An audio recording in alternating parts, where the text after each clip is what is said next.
You're not flying today. 4 words that shattered everything. Twin sisters Alyssa and Brielle Carter stood at Gate 47, first-class boarding passes trembling in their hands, watching an airline agent tear their tickets in half with the casual cruelty of someone who'd done this before. No explanation, no apology, just cold eyes that had already decided who they were before they'd spoken a single word. What the agent didn't know, what none of them knew, was that these 17-year-old girls weren't alone. And the man on the other end of Alyssa's emergency call wasn't just their father.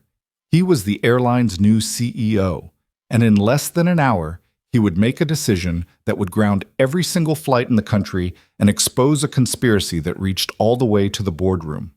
If you want to see how far this story travels, drop a comment with your city below. Let's see how many places this reaches. The morning had started with promise. Alyssa Carter pressed her forehead against the cool glass of the rideshare window, watching the Atlanta skyline fade behind them as they headed toward Hartsfield-Jackson International Airport. Beside her, her twin sister Brielle scrolled through her phone, double-checking their itinerary for what had to be the 15th time that morning. "Flight leaves at 10:15, Brielle muttered, more to herself than to Alyssa. "We've got the first-class tickets Dad sent. We're confirmed." "Everything's confirmed." Alyssa smiled without looking away from the window. "You've checked 5 times already, Brie. We're fine. I just don't want anything to go wrong."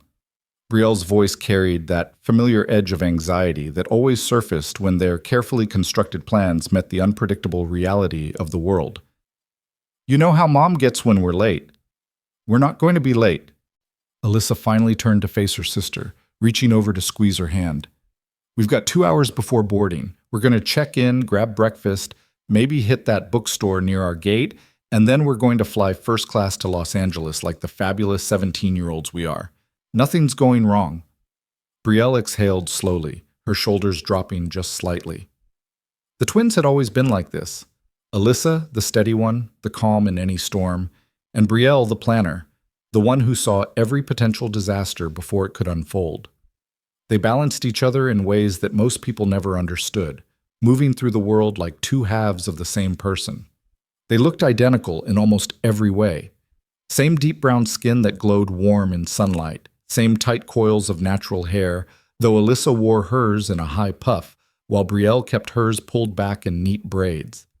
Same dark eyes that seemed to see more than they should at 17. Same tall, lean frames that moved with the unconscious grace of girls who'd grown up playing every sport their schools offered. But there were differences if you looked closely enough.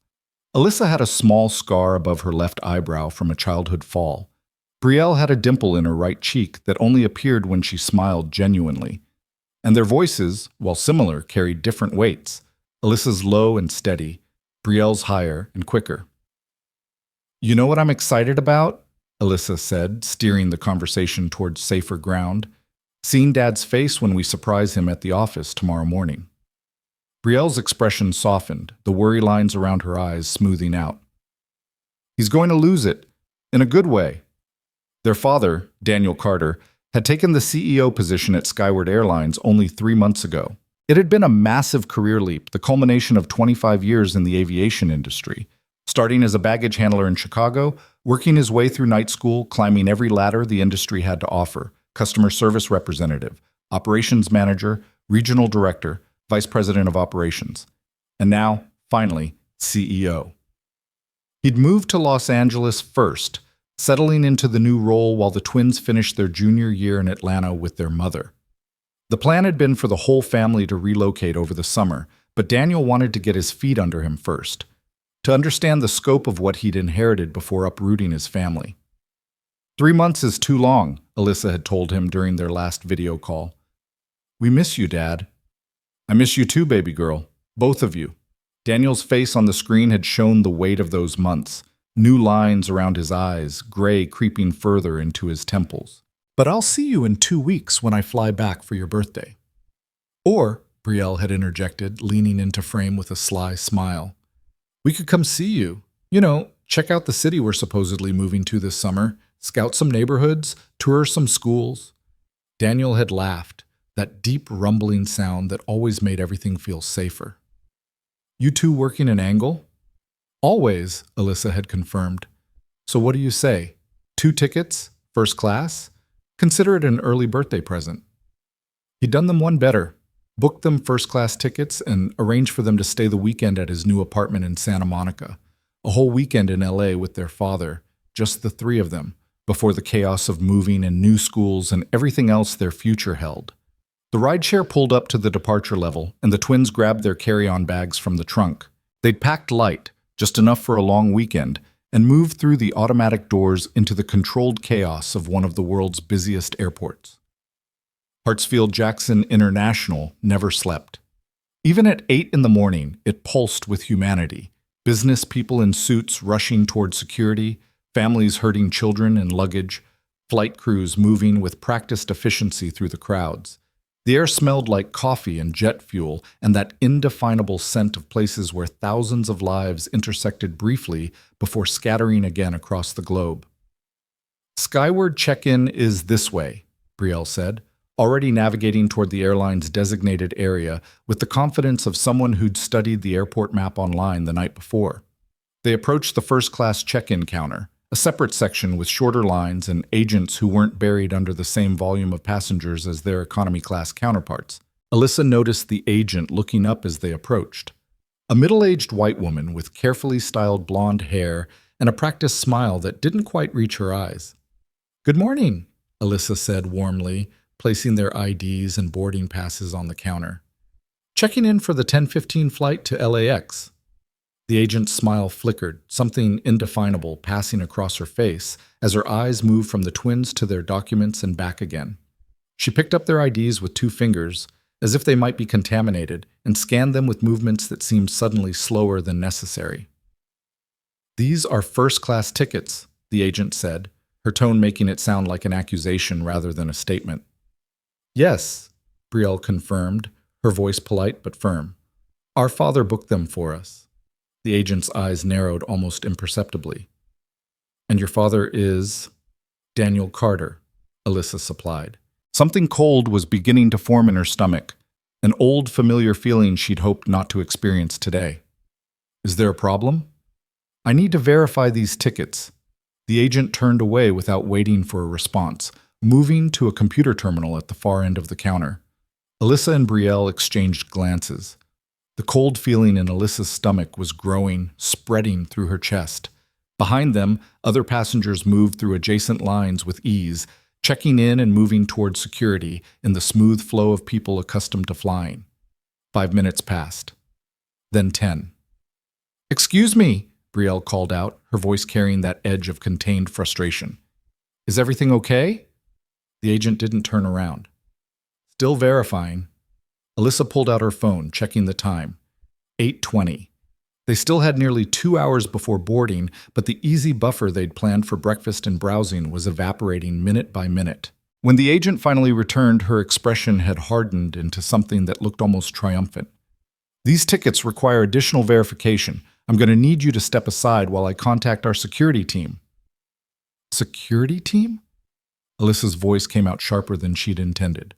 "Why would you need to contact security? Our tickets are legitimate. You can see they're in the system." "Ma'am, I'm going to need you to lower your voice and step aside." "I'm not raising my voice," Alyssa said, very carefully keeping her tone level. "I'm asking a reasonable question about why you need to involve security when you can clearly see our tickets are valid." The agent's hand moved toward the phone at her desk.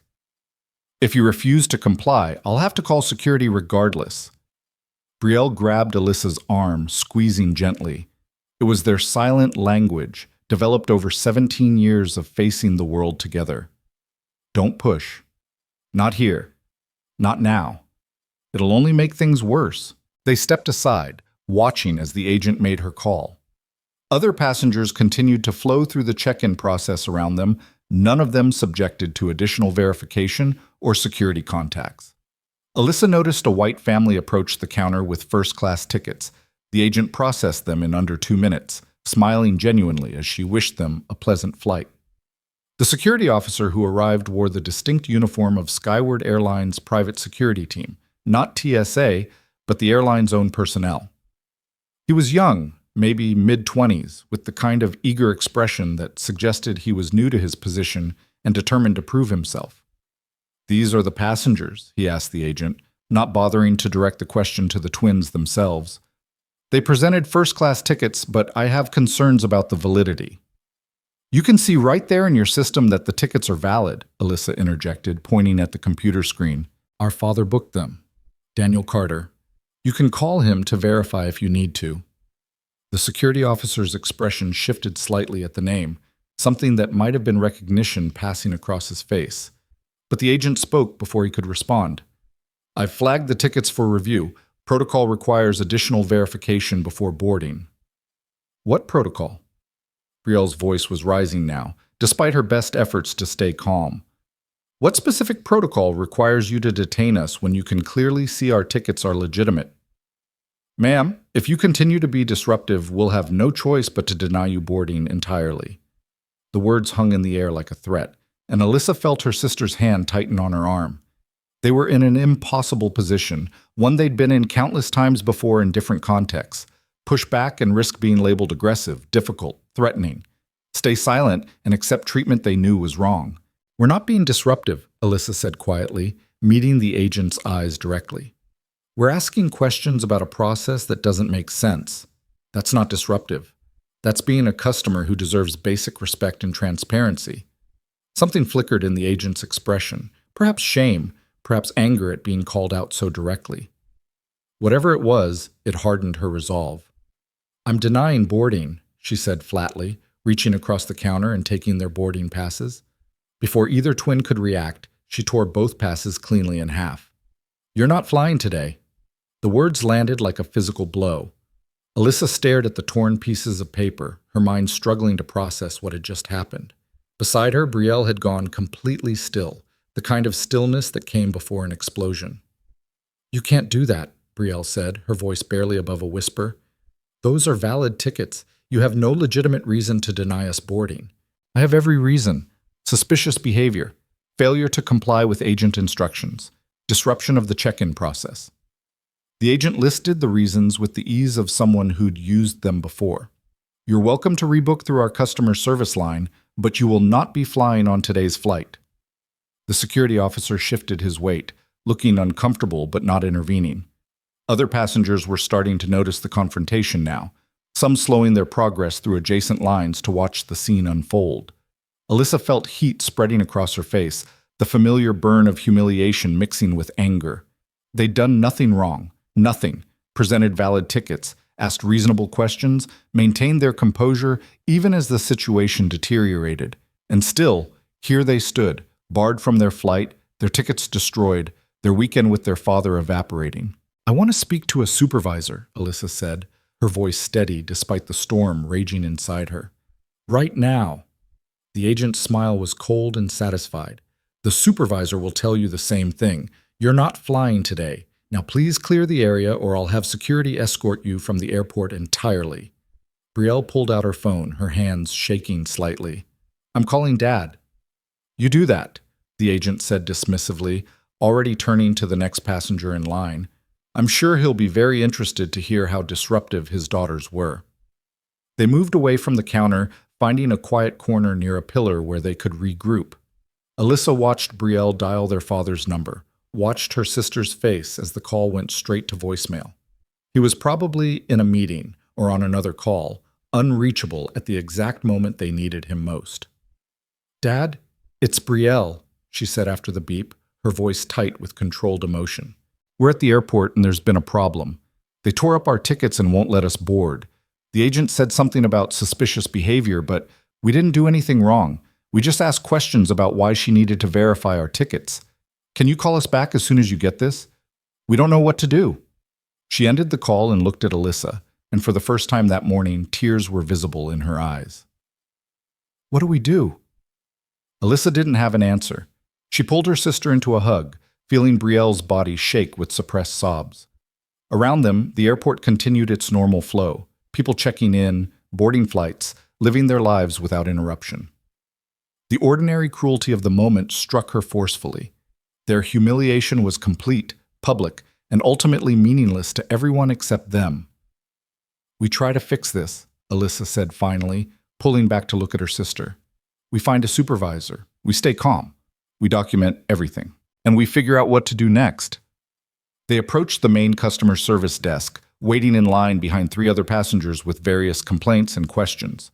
When they finally reached the counter, Alyssa carefully explained what had happened, keeping her voice level and her facts clear. The customer service supervisor, an older black woman whose name tag read Patricia, listened with an increasingly troubled expression. When Alyssa finished, Patricia pulled up their records on her computer, her fingers flying across the keyboard. "I can see your tickets here," Patricia said, her voice gentle but firm.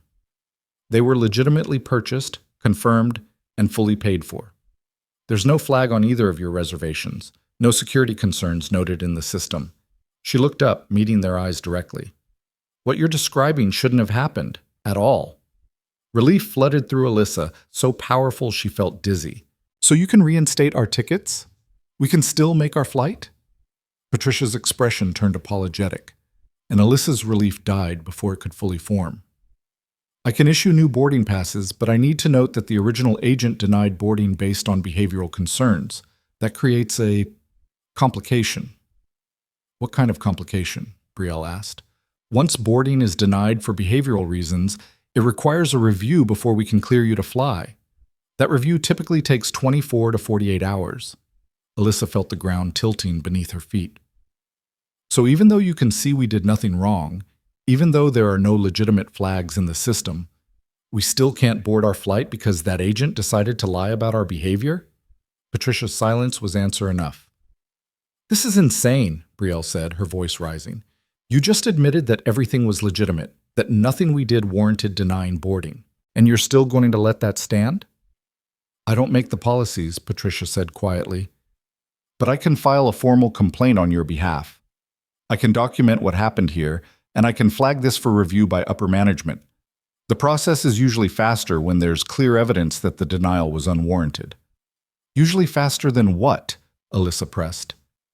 "A day, 2 days. We needed to fly today. We have plans. Our father is expecting us." Patricia's expression was genuinely sympathetic, but her hands were clearly tied by systems and policies beyond her control.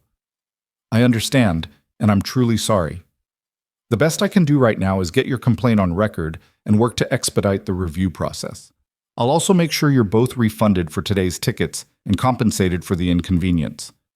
Compensation. As if money could undo the humiliation, the profiling, the casual cruelty of being judged and found guilty of nothing more than existing while black in a space where someone decided they didn't belong.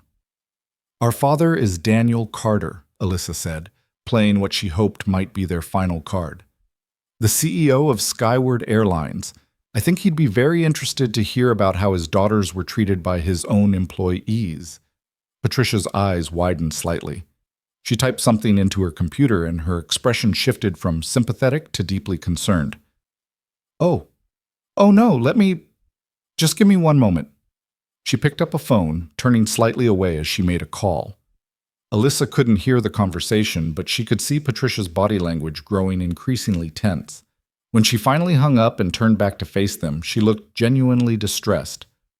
"I've informed my supervisor about the situation," Patricia said carefully. "He's going to come speak with you directly. I want you to know that this should never have happened, and I will be filing a formal complaint myself about Agent Morrison's conduct." Agent Morrison. Now they had a name to attach to their humiliation. They waited another 15 minutes before the supervisor arrived. A thin white man in his 50s whose name tag identified him as Robert Chen, operations manager. He approached with the measured caution of someone walking into a situation he already knew was a disaster. "Ms. Carter and Ms. Carter," he said, extending his hand. "I'm Robert Chen. I understand there's been a serious problem with your check-in process this morning." Alyssa shook his hand but didn't smile. "That's putting it mildly. I've reviewed the notes in your reservation system. There was absolutely no justification for Agent Morrison to deny your boarding. The flags she cited don't exist in our system. Your tickets were legitimate, your identification was valid, and from what I can see, you conducted yourselves appropriately throughout the interaction." He paused, seeming to choose his next words carefully. "This appears to have been a case of profiling, and I want you to know that Skyward Airlines does not tolerate discriminatory behavior from our employees." The apology was more thorough than anything they'd received so far, but it still didn't solve their immediate problem. "Does that mean you're clearing us to board?" Brielle asked. Robert hesitated, and in that hesitation, Alyssa saw the answer before he spoke. "Unfortunately, the behavioral denial flag in the system requires a formal review before I can override it. It's a safety protocol that exists for legitimate reasons, but in cases like this where the denial was clearly unwarranted," he trailed off, spreading his hands helplessly. "I'm working to expedite the process, but I can't guarantee you'll be cleared in time for this morning's flight."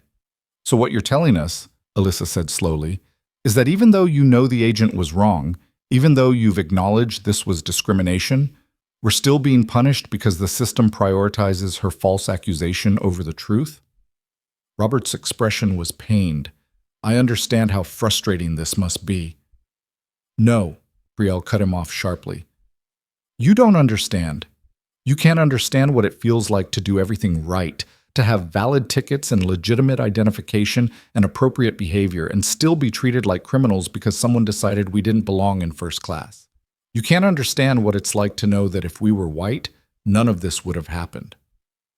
Silence fell between them, heavy with the weight of truth that everyone present recognized but no one seemed able to fix. Around them, the airport continued its oblivious flow, indifferent to the small devastation unfolding in this corner of the terminal. Robert cleared his throat.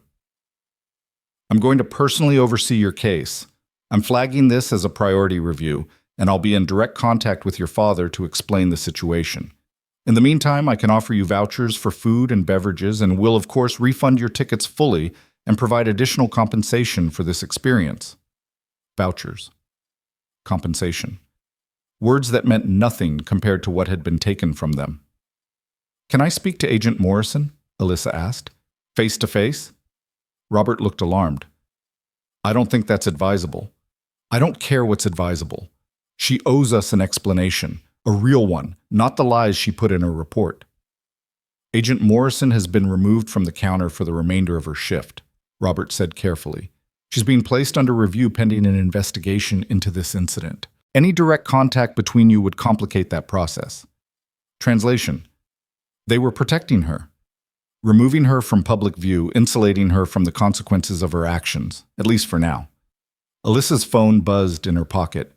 She pulled it out, hoping to see her father's name, but instead found a text from her mother. "How's the airport? You two get checked in okay?" She stared at the message, trying to figure out how to explain what had happened in a way that wouldn't make her mother immediately drive to the airport and make everything infinitely worse. Her mother, Karen, was a civil rights attorney, brilliant, fierce, and absolutely uncompromising when it came to protecting her daughters. She would tear this airport apart brick by brick if she knew what was happening right now. "Small delay with check-in," Alyssa typed back, working it out. "We'll call you soon." It wasn't a lie, exactly, just a temporary omission of the full truth. "Is there anything else you can do?" Brielle was asking Robert, her voice exhausted. "Anything at all to fix this right now?" "I'm going to keep pushing for an expedited review," Robert promised, "and I'll make sure Mr. Carter is fully informed about what happened here today. This is not the standard of service Skyward Airlines stands for, and there will be accountability for what occurred." Pretty words. Professional words. Words that ultimately meant they were still standing in an airport without boarding passes, their weekend plans destroyed, their faith in the system shattered one more time. They left the customer service area and found seats in a quiet corner of the terminal. Alyssa noticed how people looked at them now, some with curiosity, some with that particular expression that suggested they'd witnessed the scene and formed their own judgments about whose fault it had been. "I don't want to be here anymore," Brielle said softly. "I just want to go home." But home felt wrong too. Home meant explaining to their mother what had happened, watching her rage on their behalf while they absorbed the lesson they'd learned too many times before. The world was full of spaces where they weren't welcome, where their presence would always be questioned, where no amount of preparation or propriety would protect them from someone else's prejudice. Alyssa tried calling their father again. Voicemail. She left another message, this one shorter and more direct. "Dad, it's Alyssa. We need you to call us back immediately. It's urgent." They sat in silence for a long time, watching flights board, watching families and business people and students move through their lives unimpeded. The ordinary world, the one where tickets worked and agents smiled and travel was just travel, seemed to exist in a parallel universe they couldn't quite access. At 9:30, Alyssa's phone finally rang. She grabbed it so quickly she nearly dropped it, but the name on the screen wasn't her father. It was Patricia from customer service. "Ms. Carter, I wanted to give you an update. The review is still in process, but I've been authorized to book you on a later flight today if you're cleared before boarding. The 3 o'clock to LAX, would that work for you?" 3 o'clock. 5 more hours of waiting, of wondering, of sitting in this terminal like ghosts haunting the scene of their humiliation. "If we're cleared," Alyssa repeated, "that's still not guaranteed?" Patricia's hesitation confirmed what Alyssa already knew. "The review is being prioritized, but I can't make promises about the timeline. I'm sorry." "Thank you for trying," Alyssa said, because Patricia at least seemed genuine in her efforts to help. "We'll wait." She ended the call and looked at Brielle. "They might clear us for a 3 o'clock flight." "Might." Brielle's voice was hollow. "We've been reduced to might."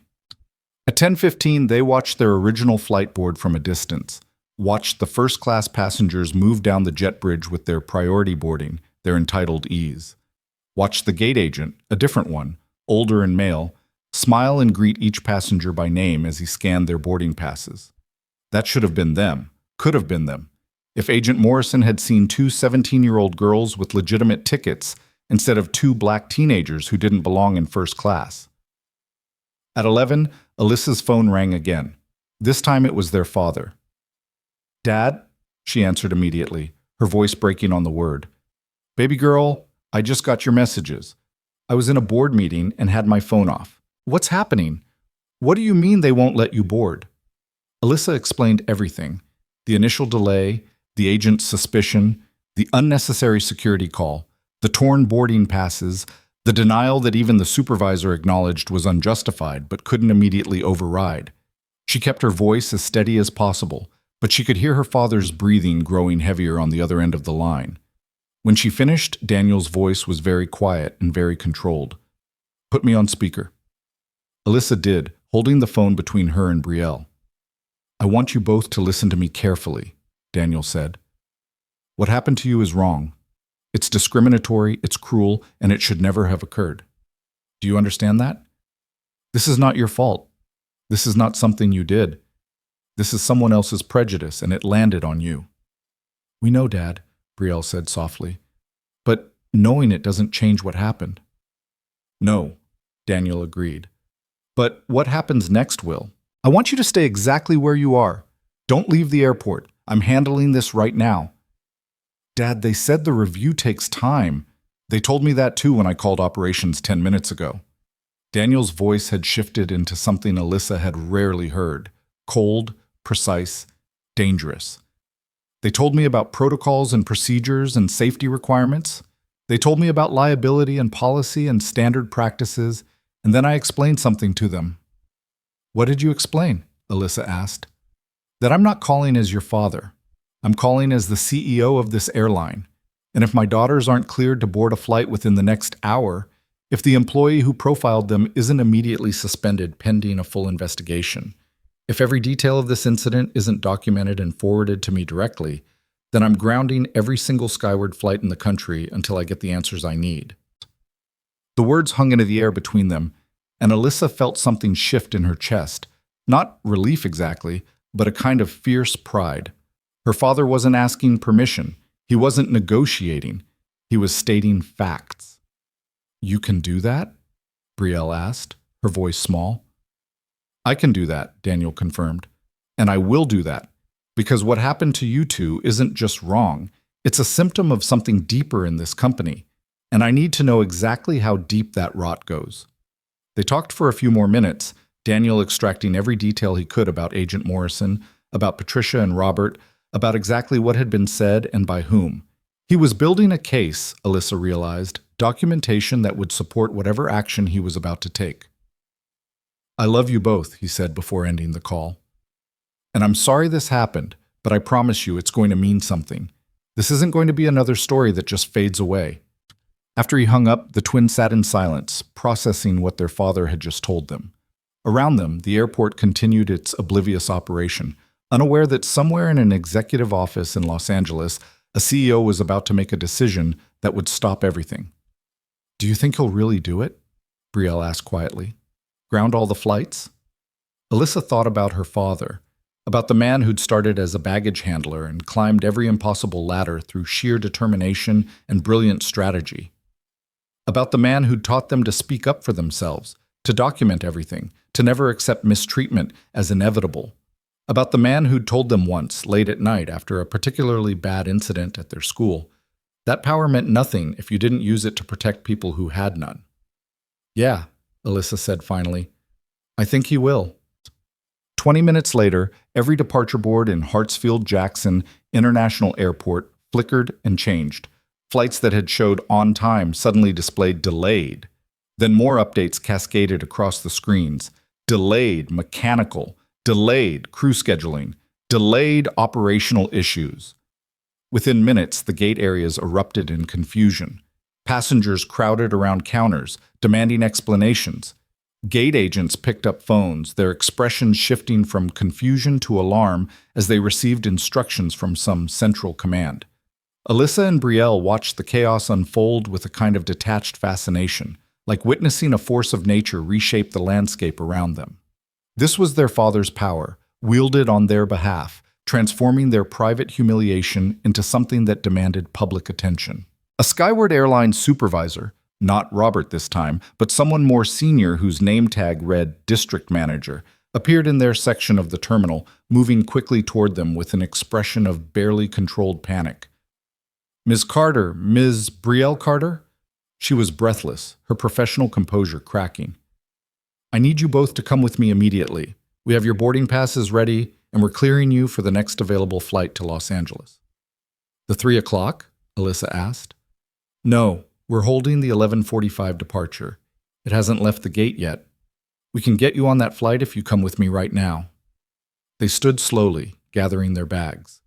The district manager was already moving, expecting them to follow, but Alyssa stopped. "What about Agent Morrison?" she asked. The district manager turned back, her expression grim.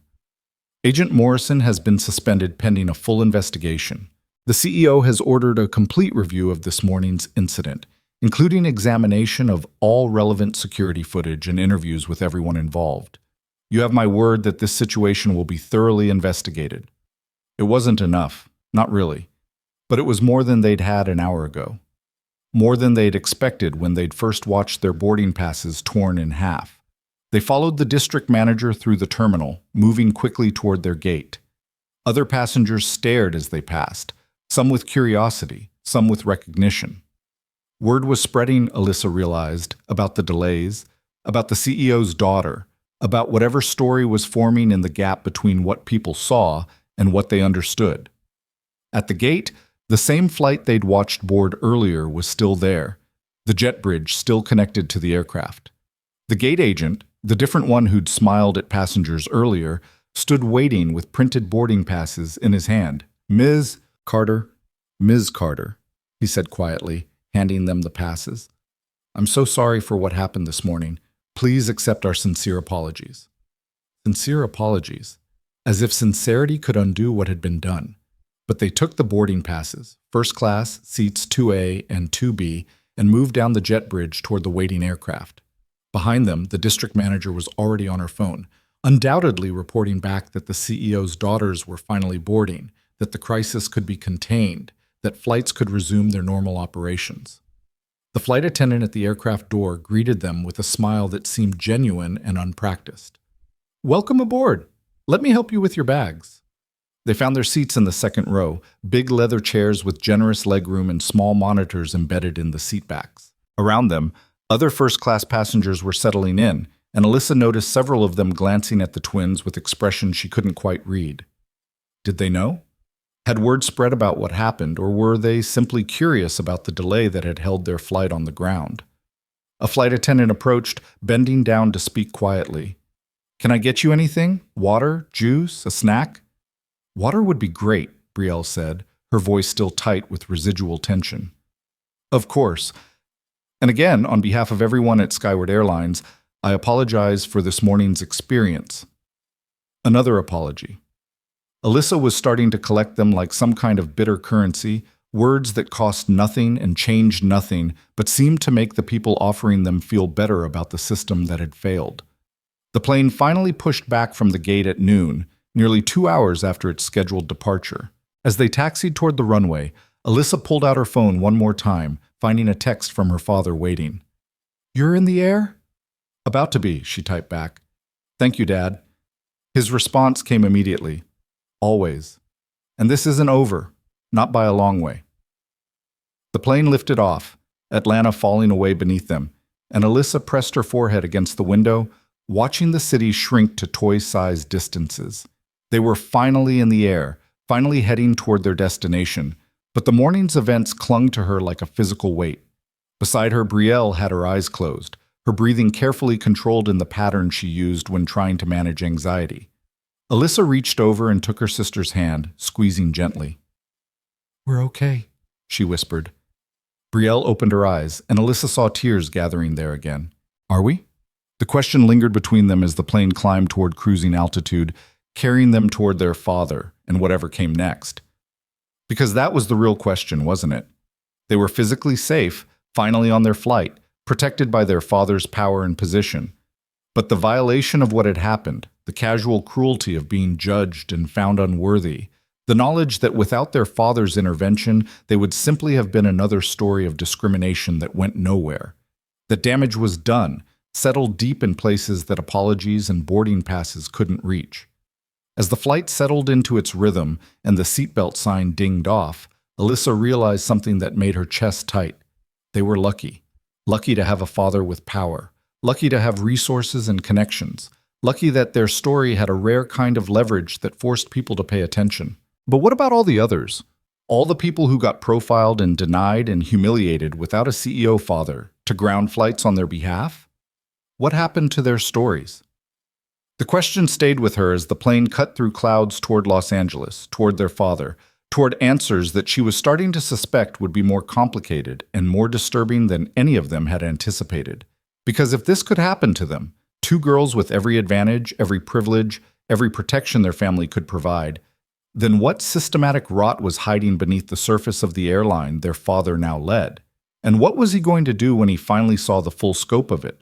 The plane touched down at LAX 3 hours later, and Alyssa felt her body relax for the first time since they'd entered the Atlanta airport that morning.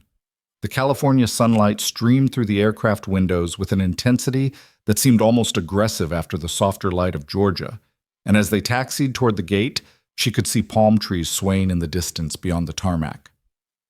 "We made it," Brielle said quietly, more to herself than to Alyssa. But had they? The question felt more complicated now than it would have that morning. They'd made it physically, yes. Their bodies had traveled the distance, crossed the country, arrived at their intended destination. But something else had been left behind in Atlanta, some essential sense of safety that Alyssa wasn't sure they'd ever fully recover. The flight attendants thanked them for flying skyward as they deplaned, their voices carrying extra warmth that felt like compensation for what had happened earlier. Alyssa acknowledged them with a tight smile, moving quickly up the jet bridge toward the terminal with Brielle close behind. Their father was waiting at the gate. Daniel Carter stood just outside the restricted area, his tall frame unmistakable even in the crowd of people waiting for arrivals. He wore a dark suit that spoke of interrupted work meetings, and his face carried lines of tension that hadn't been there in their last video call. When he saw them, something in his expression cracked, relief and rage mixing into something that made Alyssa's throat tight. She dropped her bag and ran the last few steps, throwing herself into his arms the way she hadn't done since she was a child. Brielle was right behind her, and for a long moment the three of them stood wrapped together while travelers flowed around them like water around a stone. "My girls," Daniel said, his voice rough. "I'm so sorry. I'm so damn sorry." "It's not your fault," Alyssa said into his shoulder. "It's my airline." He pulled back to look at them both, his hands on their shoulders. "Which means it is my fault. Every policy, every procedure, every employee who thinks they can treat passengers like that, it all flows from the top. And I'm at the top now." They moved through the terminal together, Daniel carrying both their bags despite their protests. He'd parked in short-term parking, some privilege of his position allowing him to leave his car where others couldn't. The black SUV was new, sleek, and as they climbed inside, Alyssa caught the scent of expensive leather and her father's familiar cologne. "Are you hungry?" Daniel asked as he started the engine. "We can stop somewhere, or I have food at the apartment, whatever you want." "I just want to know what's happening," Brielle said from the back seat. "With the investigation, with Agent Morrison, with everything." Daniel's jaw tightened as he navigated out of the parking structure. "I've spent the last 4 hours on calls with legal, HR, operations, and the board. Agent Morrison has been suspended without pay pending a full investigation. We've pulled security footage from the check-in area, reviewed her personnel file, and started interviewing other employees who've worked with her." "And?" Alyssa prompted when he paused. "And it's worse than I thought." Daniel merged onto the highway heading toward Santa Monica, his knuckles white on the steering wheel. Morrison has been with Skyward for 12 years. In that time, she's had 17 formal complaints filed against her for discriminatory behavior. 17. All of them from passengers of color, and every single one was resolved with what the company called additional training and a note in her file. The number hit Alyssa like a physical blow, 17. 17 other people who'd stood where she and Brielle had stood that morning, experiencing the same casual cruelty, the same systematic dismissal of their dignity. 17 stories that had gone nowhere, changed nothing, left Morrison free to continue her pattern of discrimination. "How is that possible?" Brielle's voice was sharp with anger. "How does someone get 17 complaints and keep their job?" "Because the complaints were never escalated properly. They were handled at the local level, classified as customer service issues rather than civil rights violations, and buried in paperwork that nobody at the executive level ever saw." Daniel's voice was bitter. "The system was designed to protect the company from liability, not to protect passengers from discrimination." They drove in silence for several minutes, the Los Angeles traffic flowing around them in its perpetual dance of aggression and accommodation. Alyssa watched the city pass outside her window. Billboards advertising movies and luxury cars, palm trees standing sentinel along the highway, other vehicles filled with people living their ordinary lives, unaware of the small earthquake happening inside this SUV. "What happens now?" she asked finally. "Now?" Daniel glanced at her, his expression hard. "Now I tear the whole system apart and rebuild it the right way. But first I need you both to tell me everything again.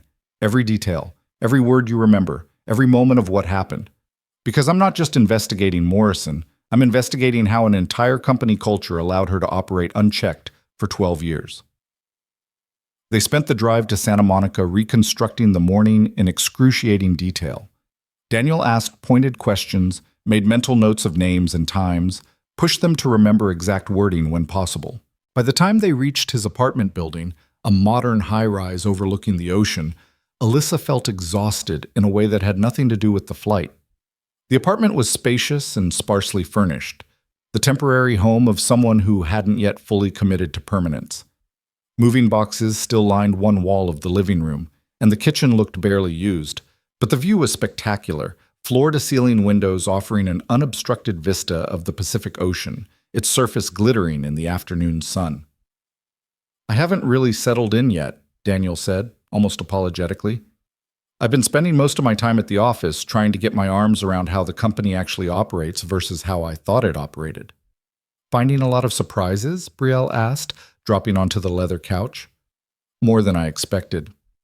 Daniel moved to the kitchen, pulling out sandwich fixings and setting them on the counter. "The company I thought I was taking over, efficient, customer-focused, committed to excellence, that company exists mostly in press releases and shareholder presentations. The actual company is a mess of competing fiefdoms, outdated systems, and entrenched practices that nobody questions because that's how it's always been done." He made sandwiches while he talked, his hands moving with practiced efficiency. Alyssa recognized this mode, her father processing stress through action, thinking through problems while completing concrete tasks. She'd seen him do this countless times growing up, usually late at night when he was studying for yet another degree or certification, making food in their small apartment kitchen while working through some complex operational challenge. What you experience today isn't an isolated incident, Daniel continued, setting plates in front of them. It's a symptom of systematic failure at every level of the organization. We have policies that look good on paper but aren't enforced in practice. We have training programs that employees complete for compliance but don't internalize. We have complaint resolution processes that prioritize protecting the company over protecting passengers. So fix it, Alyssa said. You're the CEO. Change the policies, enforce the rules, hold people accountable. It's not that simple. Daniel sat down across from them, but didn't touch his own sandwich. I've been CEO for 3 months. The board hired me because they wanted someone from inside the industry who understood operations, but they also hired me because I was supposed to be safe, someone who would maintain stability while improving margins. What they didn't expect was a CEO who would burn down half the company to rebuild it correctly. Is that what you're going to do? Brielle asked quietly. Daniel met her eyes directly. That's exactly what I'm going to do. But I need you both to understand what that means. This isn't going to be a quiet internal investigation that ends with Morrison getting fired and everyone moving on. This is going to be public, messy, and potentially devastating for the company's reputation. The board is going to fight me. Shareholders are going to panic. The media is going to have a field day. And through all of it, you two are going to be at the center of the story. The weight of his words settled over the room like a physical presence. Alyssa had understood intellectually that their experience would have consequences, but hearing her father lay out the scope of what was coming made it real in a way it hadn't been before. We didn't ask for this, she said. No, you didn't. And if you want to walk away, if you want this to end with Morrison's suspension and a private settlement, I'll make that happen. I'll still fix the company, but I can do it without putting you in the spotlight. Daniel's voice was gentle but firm. But if you're willing to tell your story publicly, if you're willing to be the face of why these changes matter, it will be infinitely more powerful. It's your choice. No pressure, no judgment either way. Alyssa looked at Brielle, that twin communication flowing between them without words. They were thinking the same thing, she knew. About those 17 other complaints, about all the passengers who'd been profiled and humiliated and denied dignity without any recourse, about the systematic rot that had been allowed to flourish because nobody with power had cared enough to stop it. We'll do it, Brielle said. We'll tell our story. Daniel's expression shifted, pride and pain mixing together. You're sure? Once we start down this path, there's no going back. Your names will be public. You'll face scrutiny, criticism, probably harassment from people who don't want to believe discrimination still happens. It's going to be hard. What happened today was hard, Alyssa said. Knowing it's happened to at least 17 other people and nothing changed, that's hard. If our story can actually make a difference, then we have an obligation to tell it. Okay. Daniel stood, his decision made. Then we do this right. I'm bringing in external investigators, not company people, but an independent firm with expertise in civil rights cases. They'll conduct a complete audit of Skyward's practices, policies, and complaint history. We're going to examine every discrimination complaint filed in the last decade, interview employees at every level, and build a comprehensive picture of what's actually happening versus what we claim is happening. How long will that take? Brielle asked. Months, probably. But I'm not waiting for the investigation to finish before taking action. Morrison is already suspended. I'm also placing her direct supervisor on administrative leave pending review of why those 17 complaints never escalated. And I'm calling an emergency board meeting for Monday morning to present what I've learned so far and outline the changes I'm implementing. The determination in his voice was absolute, and Alyssa felt something shift in her chest. This was the father she'd always known. The man who'd fought his way up from baggage handler to CEO through sheer brilliance and relentless work ethic. But this was also something new. This was a man who'd finally reached a position where his power could match his principles, and he was willing to risk everything to do what was right. They ate in relative silence after that, each processing the magnitude of what they'd committed to. The sandwiches tasted like nothing to Alyssa, her mouth dry with residual adrenaline and new anxiety about what lay ahead. Through the windows, the Pacific Ocean continued its eternal rhythm, indifferent to the small human dramas playing out in the apartments and offices overlooking its expanse. After lunch, Daniel returned to his office to continue his investigation, and the twins explored the apartment. It felt strange being here without their mother, in this space that was supposed to become their home, but still felt temporary and unfamiliar. The second bedroom had been set up for them, twin beds with new linens, empty closets waiting to be filled, neutral decor that suggested Daniel had hired someone to make it welcoming without really knowing how. "This is weird," Brielle said, sitting on one of the beds. "Being here, after everything." "Yeah." Alyssa stood at the window, looking out at the unfamiliar landscape of their future home. "Do you regret it? Agreeing to go public?" Brielle was quiet for a long moment. "No, but I'm scared." "Me too." They spent the rest of the afternoon in that strange liminal space between ordinary life and whatever came next. Brielle called their mother, carefully explaining what had happened while downplaying the worst of it, an impossible balance that left her drained and tearful. Alyssa scrolled through social media, seeing the first hints that something unusual had happened at the Atlanta airport that morning. Vague posts about widespread skyward delays and speculation about the cause. By evening, Daniel emerged from his office looking even more exhausted than before. "I need to show you both something," he said, his voice tight. "But I want to warn you first. It's going to be upsetting." He set his laptop on the coffee table and opened a video file. The footage was grainy security camera quality, showing the first-class check-in area at the Atlanta airport from an elevated angle. Alyssa recognized herself and Brielle immediately, approaching the counter with their bags and boarding passes. "This is from this morning," Daniel said unnecessarily. "I want you to watch what Morrison does when she first sees you." On screen, Agent Morrison looked up as the twins approached. Her expression was neutral for perhaps half a second, and then something shifted. It was subtle, barely noticeable if you weren't looking for it, but once Alyssa saw it, she couldn't unsee it. Morrison's eyes narrowed fractionally. Her mouth tightened. Her posture changed from welcoming to defensive in the space of a heartbeat. "She decided before we even spoke," Brielle whispered, her voice hollow. "She saw us and decided we didn't belong there."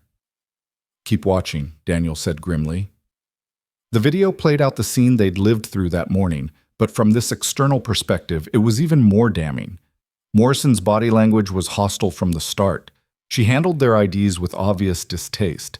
When she walked away to verify their tickets, the camera caught her on her phone, not calling anyone official, just scrolling, deliberately making them wait.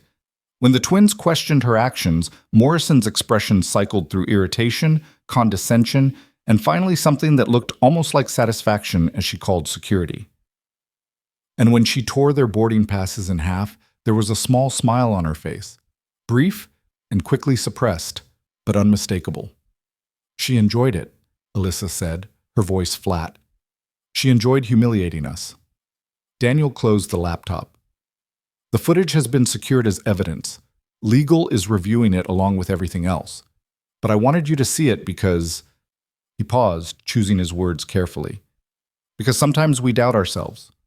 We wonder if we misread a situation, if we were too sensitive, if maybe we did something to provoke a response. I wanted you to see proof that what you experienced was real, deliberate, and completely unjustified. The validation should have felt good, but instead it just made Alyssa feel sick. Seeing her own humiliation from outside herself, watching Morrison's calculated cruelty play out on camera, it was like experiencing the violation all over again, only worse because now she could see how powerless she'd been in that moment. "What about the other complaints?" Brielle asked. "The 17 others Morrison had filed against her. Do you have footage of those too?" "We're pulling all available security footage from incidents we can identify and date," Daniel said. "Not all of it still exists. The system only keeps recordings for 90 days before overwriting them. But we have enough to establish a pattern of behavior that's undeniable." He stood, moving to the windows overlooking the ocean. The sun was setting now, painting the sky in shades of orange and pink that seemed grotesquely beautiful against the darkness of their conversation. "I called an emergency board meeting for Monday morning," Daniel said, his back still to them. "I'm presenting everything we've found so far and outlining the changes I'm implementing immediately. Some board members are going to support me. Others are going to push back hard. They'll argue that I'm overreacting, that one bad employee doesn't justify tearing apart established systems, that the negative publicity will hurt the company more than the underlying problems. What will you tell them? Alyssa asked. Daniel turned back to face them. That they can support the changes or they can find a new CEO. Because I'm not going to lead a company that treats passengers like you were treated this morning. I'm not going to be the black CEO hired to make the company look diverse while doing nothing to address the racism baked into its operations. Either we fix this or I walk. The stakes were suddenly, viscerally clear. Her father wasn't just risking his reputation or his standing in the industry. He was risking his career, his financial security, everything he'd spent 25 years building. And he was doing it for them, yes, but also for all the others who'd been profiled and dismissed and denied dignity without anyone in power caring enough to stop it. We won't let you do this alone, Alyssa said. You're not doing anything alone, Daniel corrected gently. This is a family decision. Your mother is flying out tomorrow morning. She's already in contact with civil rights attorneys about filing a formal complaint with the Department of Transportation and potentially a civil lawsuit. We're coordinating our approach, internal investigation and reform coupled with external legal pressure and public accountability. Brielle laughed, but there was no humor in it. Mom must be losing her mind. Your mother is in full warrior mode, Daniel confirmed. She wants Morrison prosecuted criminally for violating federal anti-discrimination laws. She wants the supervisors who ignored previous complaints held personally liable. She wants...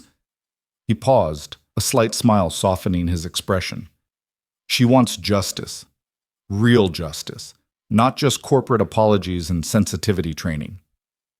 They ordered dinner from a nearby restaurant, Thai food that Daniel picked up himself, refusing delivery because he needed the 20-minute drive to clear his head.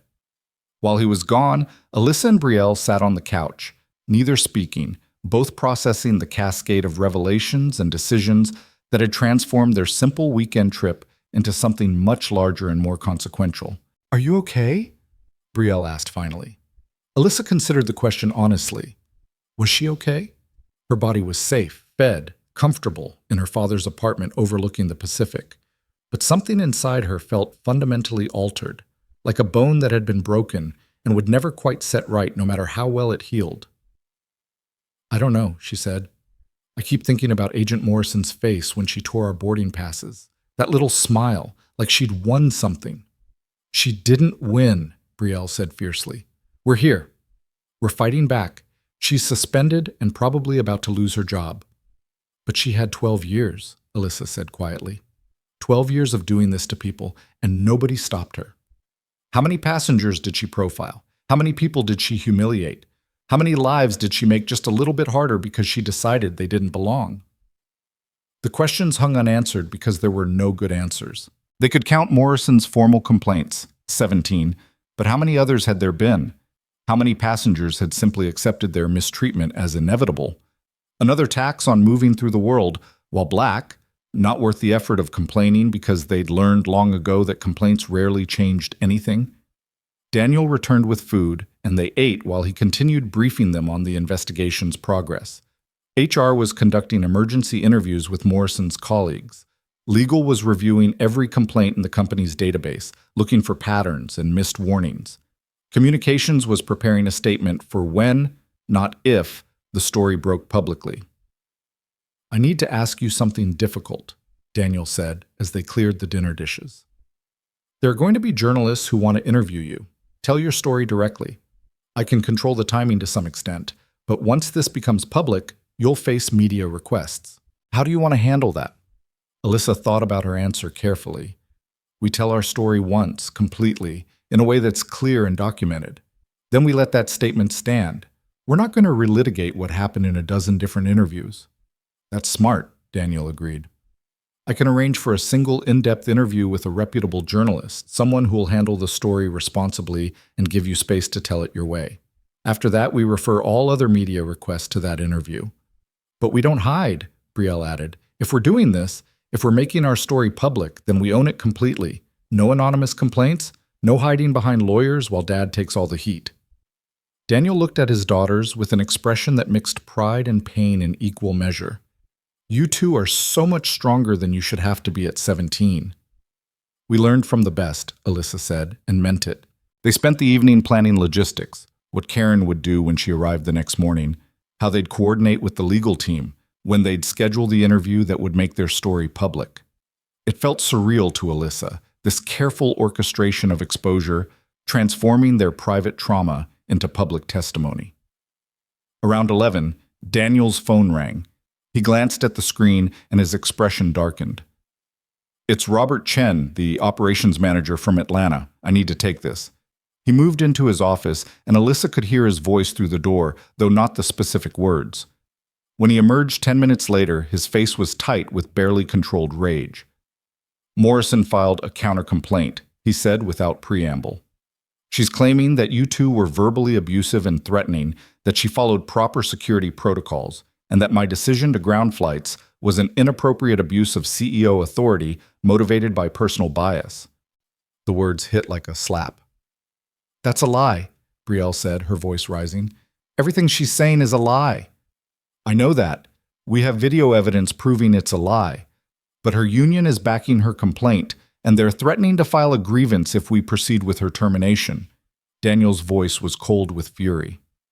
"They're also threatening to leak their version of events to the media, painting Morrison as a dedicated employee being scapegoated by a CEO who overreacted to protect his daughters." "Can they do that?" Alyssa asked. "They can try. It won't hold up against the evidence, but they can create enough noise and confusion to muddy the narrative. Make people question what really happened. Turn this into a he said, she said instead of a clear case of discrimination." Daniel paced the living room, his agitation visible in every movement. This is exactly the kind of institutional protection that allowed Morrison to operate unchecked for 12 years. The system closes ranks to protect its own, even when its own are clearly in the wrong. "So what do we do?" Brielle asked. "We fight harder," Daniel said simply. "We release the security footage publicly. We document every false claim Morrison makes and counter it with evidence. We make this case so airtight that our union won't have any choice but to back down or look complicit in defending discrimination." He made several more calls that night, his voice carrying through the apartment as he coordinated with lawyers and communication staff. Alyssa tried to sleep on the unfamiliar bed, but every time she closed her eyes she saw Morrison's face, that small, satisfied smile as she tore their boarding passes in half. Around 2 in the morning, she gave up and moved to the living room, finding Brielle already there, curled up on the couch with her phone. "Can't sleep either?" Alyssa asked. "Keep replaying it in my head, wondering what we could have done differently. If we'd been more polite, less questioning, more—" She stopped, her voice breaking. "More acceptable." Alyssa sat beside her sister, pulling her close.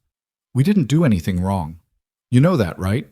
We presented valid tickets, answered questions politely, only pushed back when we were being treated unfairly. We did everything right, and it didn't matter because Morrison had already decided who we were." "I know that in my head," Brielle whispered, "but it doesn't change how it felt, how it still feels." They sat together in the darkness, the city lights glittering beyond the windows, and Alyssa understood that this was part of the cost, too. Not just the public exposure or the legal battles or the media scrutiny, but this private violation, this wound to their sense of safety and belonging that would take much longer to heal than any official investigation would take to resolve. Daniel found them there at dawn, still awake, still processing. He didn't ask why they weren't sleeping. He just made coffee and joined them on the couch, the three of them watching the sun rise over the Pacific in silence.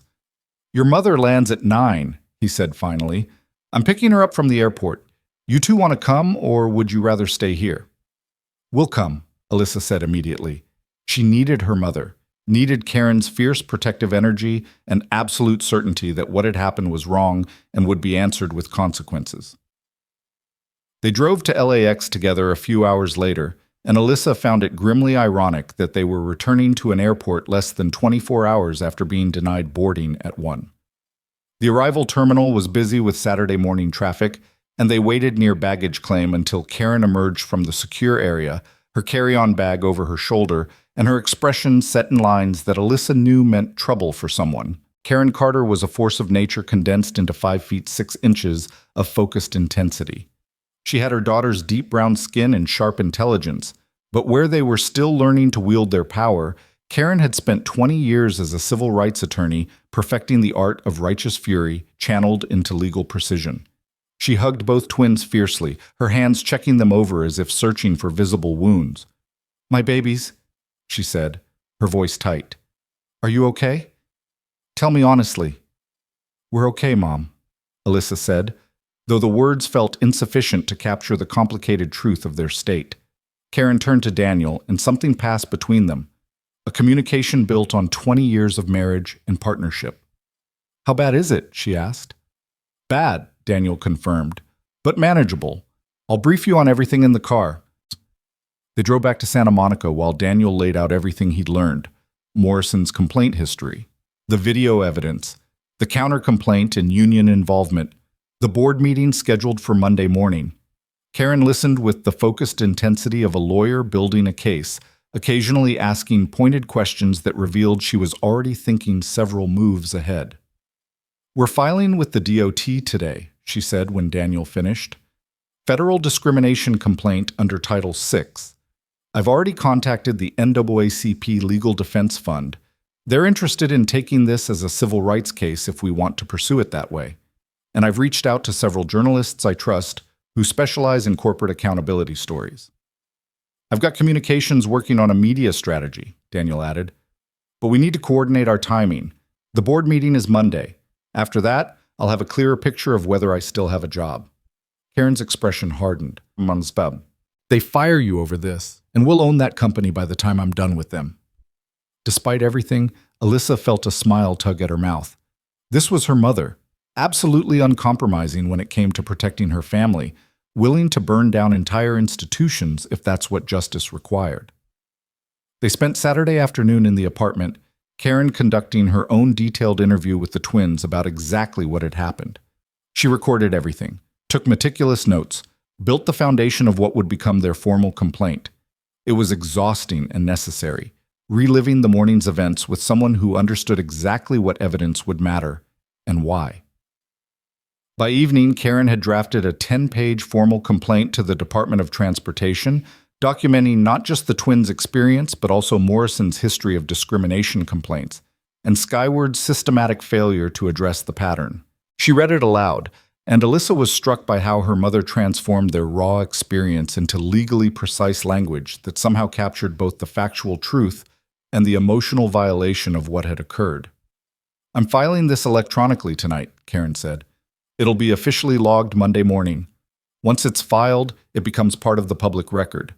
The media will have access to it, Morrison will be notified, and the DOT will open a formal investigation. Are you both ready for that?" Alyssa looked at Brielle, that twin communication flowing between them. They were about to step into something that couldn't be walked back, a public exposure that would define them in ways they couldn't yet predict.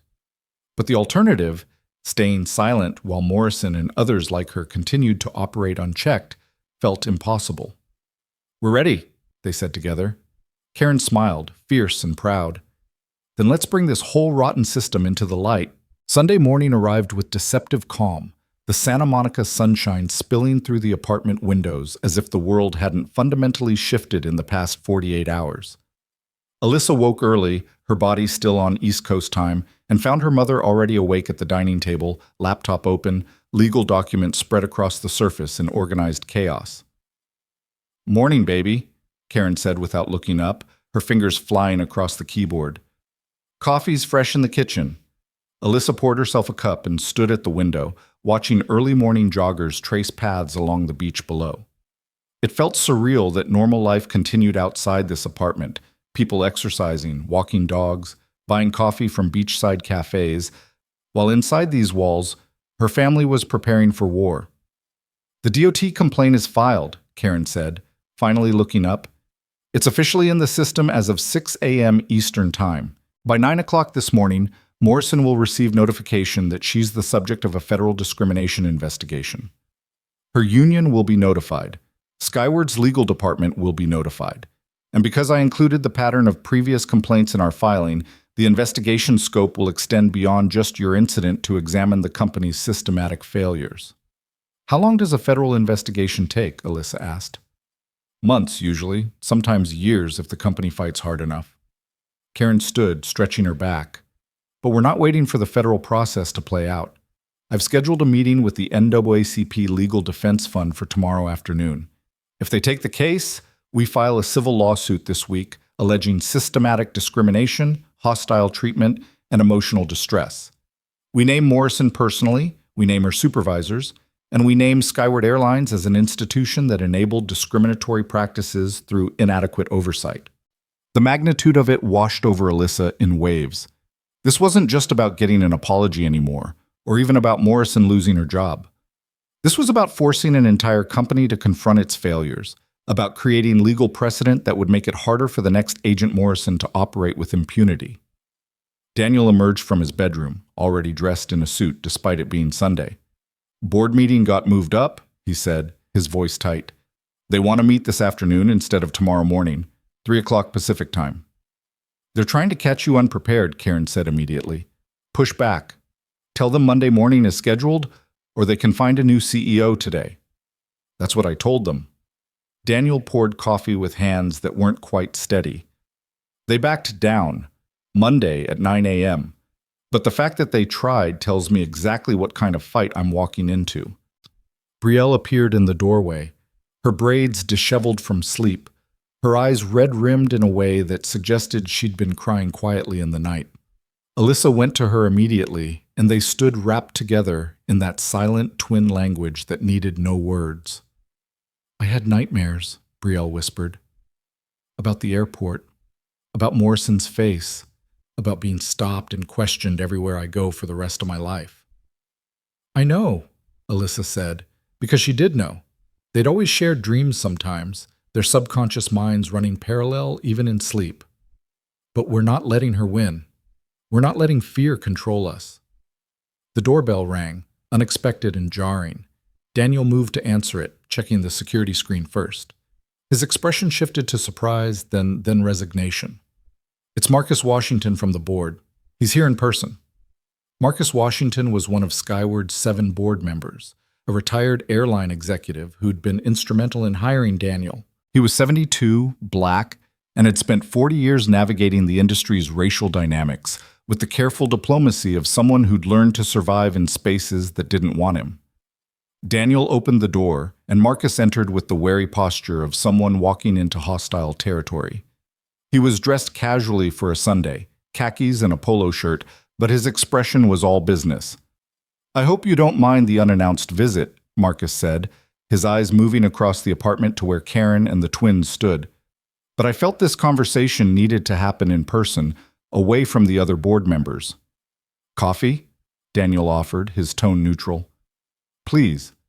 Marcus settled into one of the dining chairs, and Alyssa noticed how carefully he chose his position. Not at the head of the table, not challenging Daniel's authority, but not deferential either. This was a man who understood the politics of space and power. They gathered around the table, an impromptu war council, and Marcus looked at the twins with an expression that carried decades of accumulated understanding. I read the complaint your mother filed with the DOT this morning, he said quietly. Every word of it. And I read the investigative file your father compiled on Agent Morrison. I watched the security footage. He paused, his jaw working. What happened to you girls was wrong. Completely, inexcusably wrong. And the fact that it was allowed to happen repeatedly over 12 years is an institutional failure that reflects on everyone who's ever sat on Skyward's board, myself included. Then you support the changes Dad wants to make? Brielle asked. Marcus's expression grew complicated. I support the principle of what your father wants to do, but I came here this morning to tell him, to tell all of you what he's walking into tomorrow morning, because the board is split and the fight is going to be uglier than you might anticipate. Daniel leaned back in his chair. Tell me. 4 board members are ready to vote you out, Marcus said bluntly. They see this situation as a public relations disaster that's going to cost the company millions in negative publicity, lawsuits, and regulatory scrutiny. They think you overreacted by grounding flights, that you're letting personal feelings cloud your judgment, and that the damage to the company's reputation will far exceed whatever benefit comes from investigating one problematic employee. One problematic employee with 17 formal complaints, Karen interjected sharply. One problematic employee who's part of a systematic pattern of discrimination that your company chose to ignore. I'm not disagreeing with you, Marcus said, raising his hands. I'm telling you how they're framing it. And their narrative is compelling if you don't look too closely at the evidence. They're going to argue that Daniel acted impulsively, that he abused CEO authority for personal reasons, that he created a crisis where calmer leadership could have handled the situation quietly and efficiently. Quietly meaning sweep it under the rug, Alyssa said, her voice hard. Handle it the same way Morrison's previous complaints were handled, with a note in her file and nothing changing. Marcus met her eyes directly. Yes, that's exactly what they mean. And they have powerful allies. Richard Thornton in particular is leading the opposition. Daniel's expression darkened at the name. Richard Thornton was Skyward's largest individual shareholder, a billionaire investor who'd made his fortune in private equity. He'd opposed Daniel's appointment as CEO initially, preferring an external candidate who would maximize short-term profits over operational excellence. What's Thornton's angle? Daniel asked. Same as always, protecting his investment. He's worried that this controversy will drive down stock prices and expose the company to significant legal liability. He's already talking to shareholders about calling for your resignation, arguing that new leadership could contain the damage and move the company past this incident quickly. Marcus's voice was grim. He's positioning himself as the voice of reason, the pragmatic business mind who puts shareholder value above personal feelings. And the other board members? Karen asked. 2 are solidly with Daniel, myself and Jennifer Reeves. She's horrified by what happened and fully supports comprehensive reform. That gives Daniel 3 votes, including his own. You need 4 votes to maintain CEO position against a motion to remove, which means everything depends on convincing Graham Morrison to vote with us. Morrison? Brielle's voice was sharp. Like Agent Morrison? No relation, Marcus said quickly. Graham Morrison has been on the board for 8 years. He's generally cautious, doesn't like confrontation, usually votes with whoever makes the most compelling business case. He's the swing vote, and both sides are going to be fighting for his support. The political calculus was brutally clear. Daniel's position, their entire fight for justice, came down to convincing one cautious board member that doing the right thing was also good business. What's his pressure point? Daniel asked, his strategic mind already working the problem. What does Graham care about most? Legacy, Marcus said immediately. He's 68, planning to retire from the board next year. He wants to be remembered as someone who built things, not someone who presided over scandals. If you can convince him that comprehensive reform will define Skyward's legacy positively, that being on the right side of this fight will put him on the right side of history, he might vote with you. And if we can't convince him? Alyssa asked. Marcus's silence was answer enough. If Graham voted with Thornton and the opposition, Daniel would be removed as CEO. The investigation would be quietly buried. Morrison would likely be allowed to resign rather than be fired, preserving her ability to work elsewhere. The systematic failures would remain uncorrected, and the twins' experience would become just another story of discrimination that changed nothing. I won't let that happen, Daniel said quietly, but with absolute conviction. I'll release everything publicly before I let them bury this. The security footage, the complaint history, the evidence of systematic failure, all of it. If they force me out, I'm burning the house down on my way out the door. That's mutually assured destruction, Marcus said carefully. You do that, and Skyward's reputation is destroyed, stock prices crater, and thousands of employees lose their jobs or retirement savings. You'll be remembered as the CEO who destroyed an airline to prove a point. No, Karen said, her voice cutting through the tension like a blade. He'll be remembered as the CEO who refused to lead a company that discriminates against its passengers. Thornton and the others can frame this however they want, but the facts are the facts. Your company profiled 2 17-year-old girls, denied them boarding based solely on their race, and then tried to cover it up when they complained. That's not a PR problem. That's a civil rights violation. And if your board chooses to protect the institution over doing what's right, then that institution deserves to burn. Marcus looked at Karen with an expression that mixed respect and wariness. You're willing to destroy the company to make your point? I'm willing to destroy a company that refuses to change, Karen corrected, but I'd much rather see it transform into something better. That's why we're here, having this conversation, giving the board a chance to do the right thing. But make no mistake, if they choose wrong, we're prepared to fight this battle publicly, legally, and without mercy. The room fell silent, the weight of competing futures hanging heavy in the air. Outside, Santa Monica continued its oblivious Sunday, beachgoers and brunch crowds, people living ordinary lives untouched by the small war being waged in this apartment. I came here to warn you, Marcus said finally, standing. But I see you already understand what's at stake. Tomorrow morning is going to be brutal. Thornton has been making calls all weekend, lining up support, preparing his arguments. He's bringing outside counsel to the meeting, supposedly to advise on legal liability, but really to intimidate the other board members with worst-case scenarios about lawsuits and regulatory fines. Let him bring lawyers, Daniel said. I'm bringing truth.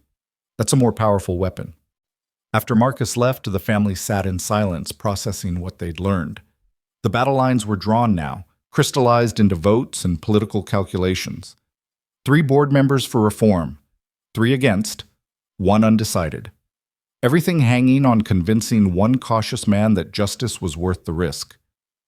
We need to give Graham Morrison a reason to vote with us, Alyssa said, her mind working through possibilities.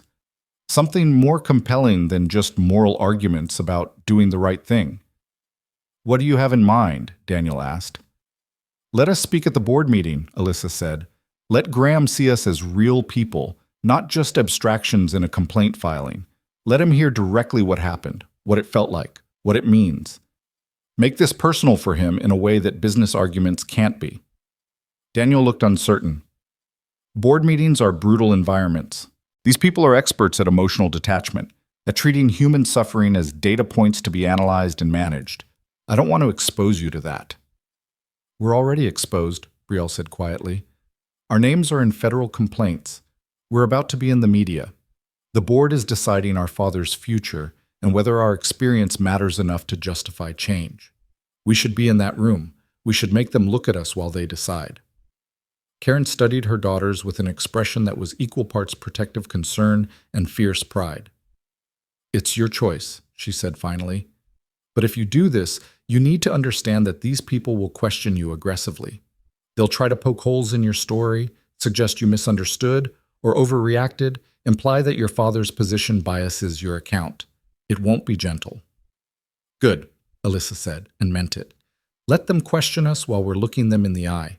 Let them try to dismiss what happened while we're sitting right there describing it. Make them work to maintain their emotional distance. Daniel made a call to Jennifer Reeves, the board member who supported his position, explaining what the twins wanted to do. Jennifer was enthusiastic, seeing immediately the strategic value of humanizing the complaint, making the board members confront the actual people harmed by their company's failures. I'll put you on the agenda, Jennifer said, her voice carrying clearly through the speakerphone. Right after Daniel presents the investigative findings, before we move to discussion and voting. 10 minutes maximum. Speak from the heart, speak truthfully, and trust that the truth is powerful enough. They spent the rest of Sunday preparing.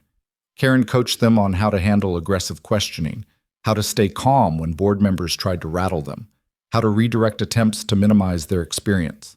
Daniel briefed them on each board member's background and likely concerns, helping them understand the audience they'd be addressing.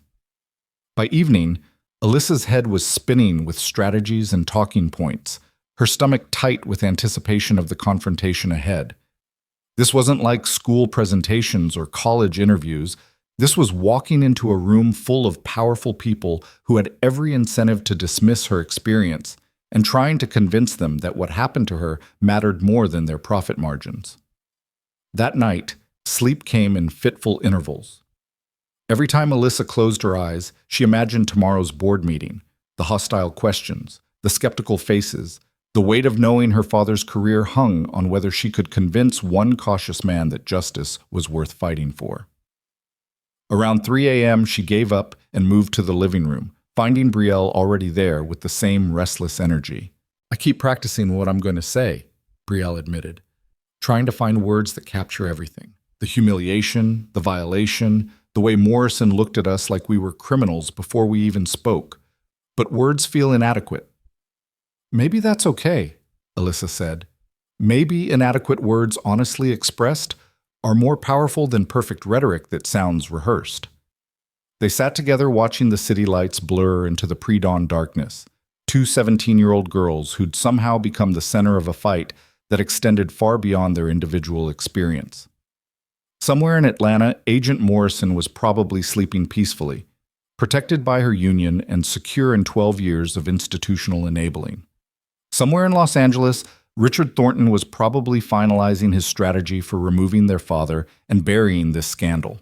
But here in this apartment, the Carter family was preparing to fight back with the only weapons they had: truth, evidence, and the absolute refusal to accept that discrimination was just the price of moving through the world. Monday morning arrived with brutal California sunshine, the kind of bright morning that seemed designed to mock the darkness of what lay ahead. They dressed carefully, the twins in conservative dresses that Karen had bought the day before, Daniel in his most authoritative suit, Karen in the armor of her courtroom wardrobe. They looked like they were heading to a funeral, Alyssa thought, which wasn't far from the truth. Either Skyward's old culture was about to die, or Daniel's career was. There didn't seem to be much middle ground. The drive to Skyward's headquarters took 40 minutes through Los Angeles traffic, and nobody spoke much. Daniel drove with controlled precision, his jaw tight. Karen reviewed notes on her tablet. The twins sat in the back seat holding hands, that twin connection the only anchor in the storm of anticipation. Skyward's corporate offices occupied the top 15 floors of a glass tower in Century City, the kind of building that spoke of power and permanence. They rode the elevator to the executive level in silence, emerging into a lobby decorated with photographs of airplanes and inspirational quotes about the romance of flight. The disconnect between the aspirational imagery and the ugly reality they were confronting struck Alyssa forcefully. Jennifer Reeves met them in the lobby, a sharp-eyed woman in her 50s whose warm greeting felt genuine despite the circumstances. "The board is gathering in the executive conference room," she said quietly. "Marcus is already there. Daniel, you're scheduled to present at 9:15. Girls, you'll speak immediately after. We've got about 30 minutes before things start." They waited in Daniel's office, a spacious corner suite with floor-to-ceiling windows overlooking the city. Alyssa noticed that he hadn't personalized it much, a few family photos on the desk, some industry awards on the credenza, but otherwise the space felt temporary, as if he'd never fully committed to permanence here. "Whatever happens today," Daniel said, looking at each of them in turn, "I want you to know that I'm proud.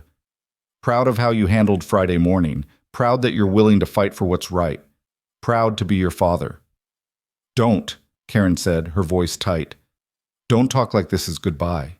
We're winning today.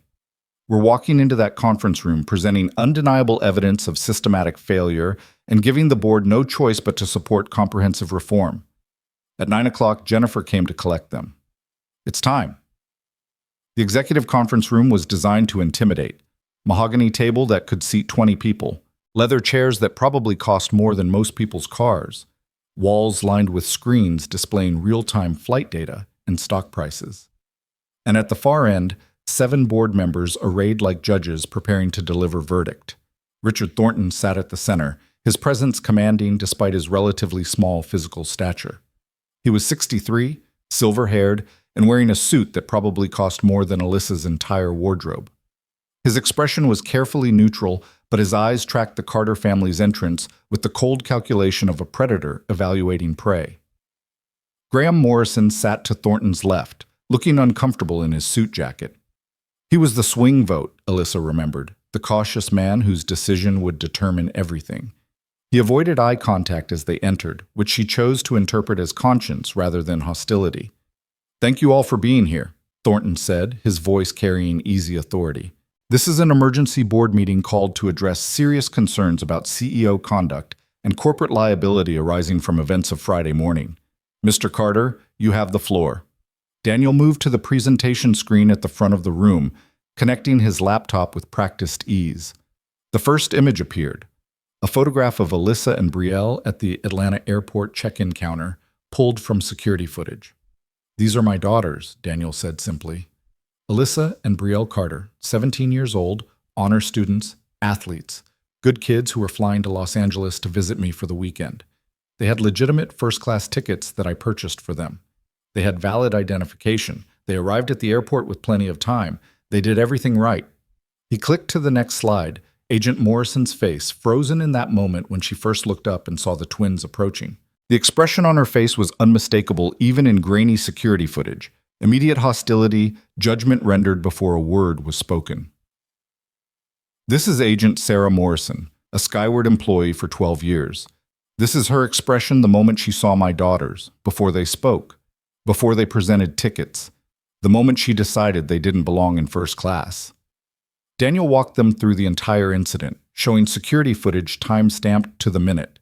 Morrison's deliberate delay tactics, her unnecessary security call. The moment she tore the boarding passes, that small, satisfied smile captured in crystal clarity. And then the broader context, Morrison's 17 previous complaints, all from passengers of color, all resolved with meaningless additional training that changed nothing. This isn't about one bad employee, Daniel said, his voice carrying controlled fury. This is about systematic failure to hold employees accountable for discriminatory behavior. This is about a company culture that prioritizes protecting itself over protecting passengers. This is about institutional rot that goes right to the top. He presented the data methodically. Complaint resolution patterns that showed clear racial disparities, internal communications revealing that supervisors knew about Morrison's behavior but chose not to escalate, customer satisfaction surveys showing persistent issues with how passengers of color were treated across multiple airports.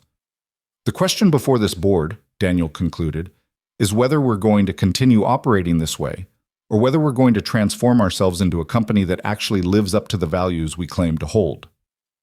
That transformation requires comprehensive reform, mandatory training that actually changes behavior, transparent accountability mechanisms, independent oversight of discrimination complaints, and consequences for employees and managers who enable discriminatory practices. Thornton waited until Daniel finished before speaking, his tone measured and reasonable in a way that made Alyssa's skin crawl. Thank you for that presentation, Daniel. I think everyone here agrees that what happened to your daughters was unfortunate and that Agent Morrison's conduct was unacceptable. The question is whether your proposed response is proportionate to the problem, or whether you're allowing understandable personal feelings to drive decisions that should be based on dispassionate business analysis.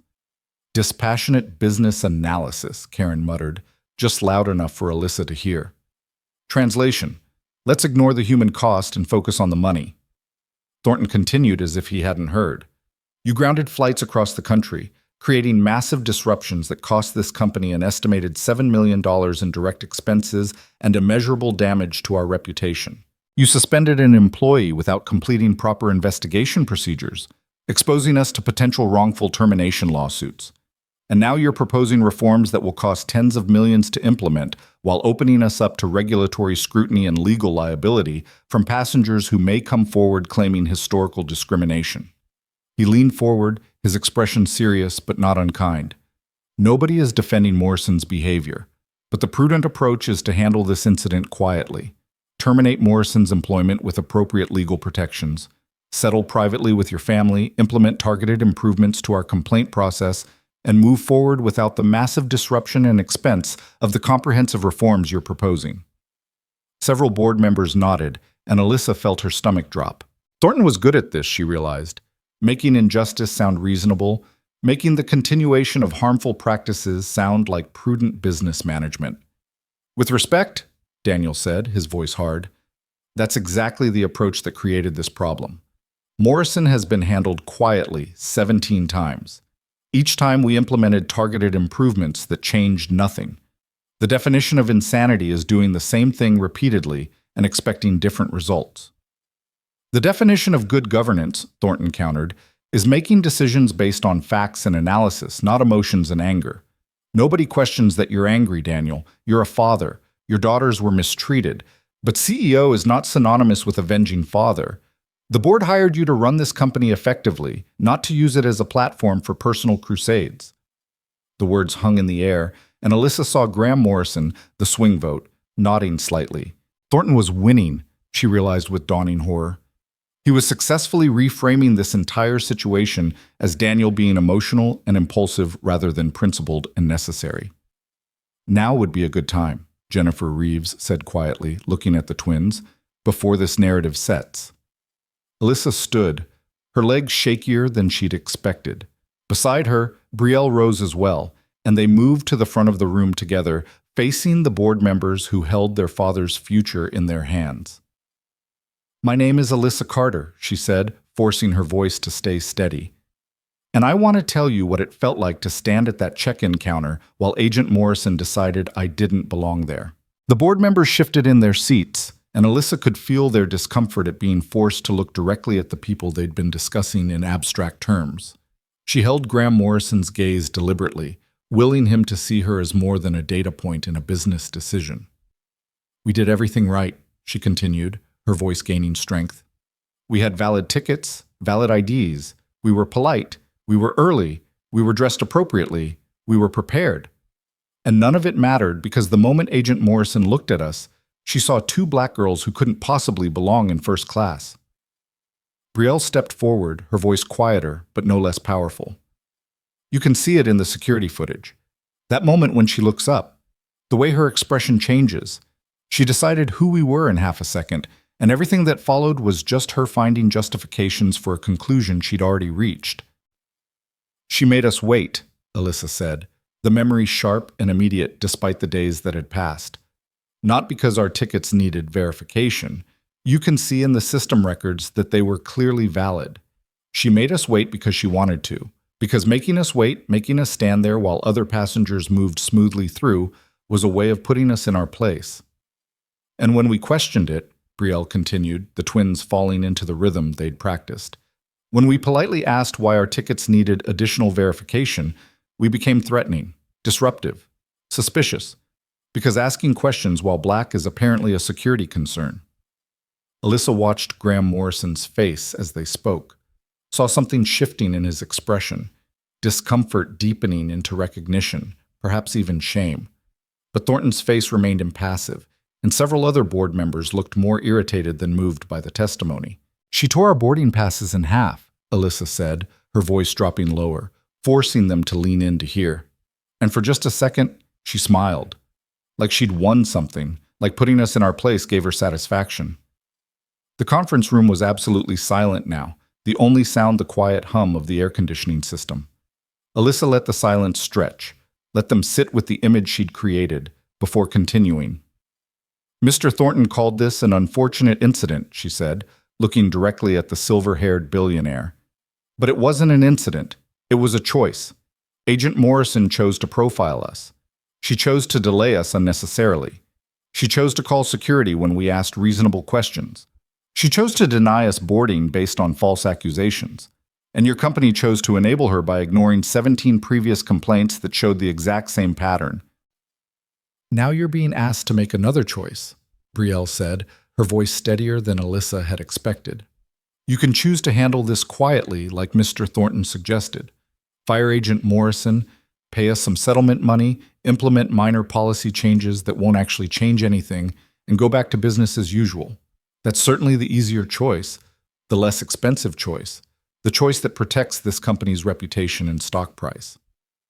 Or," Alyssa said, "you can choose to actually fix the problem, to implement the kind of comprehensive reforms that will make it impossible for the next Agent Morrison to operate unchecked for 12 years, to create accountability systems that protect passengers instead of protecting employees who discriminate, to transform Skyward into a company that actually lives up to the values printed on your lobby walls." She paused, gathering her courage for what came next.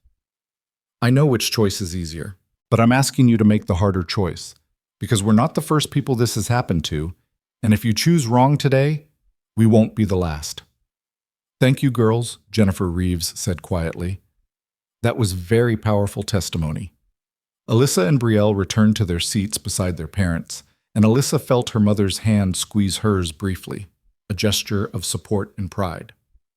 Across the table, Graham Morrison was staring at his hands, his expression troubled, but Thornton looked unmoved, already preparing his counter-argument. "I appreciate the girls sharing their experience," Thornton said carefully. And I don't want to minimize their genuine distress. But business decisions can't be made based on emotional appeals, no matter how heartfelt. We have fiduciary responsibilities to shareholders, legal obligations to employees, and practical constraints on what reforms are actually achievable within reasonable timeframes and budgets. "What's your proposal, then?" Marcus Washington asked, his voice carrying an edge that suggested he already knew and disapproved of the answer. "Immediate termination of Agent Morrison with a separation agreement that protects us from wrongful termination claims. A private settlement with the Carter family including financial compensation and a comprehensive NDA. Enhanced training for customer-facing employees implemented over the next 12 months. And a review of our complaint resolution procedures with targeted improvements to be completed within 6 months." Thornton ticked off the points like a grocery list. "This addresses the immediate problem, limits our legal exposure, and positions us to move forward without the massive disruption of Daniel's proposed reforms." "And what about the DOT investigation that's already underway?" Karen interjected, her voice cutting through the boardroom pretense. "Because my daughter's complaint is now part of the federal record. There's no NDA that can undo that.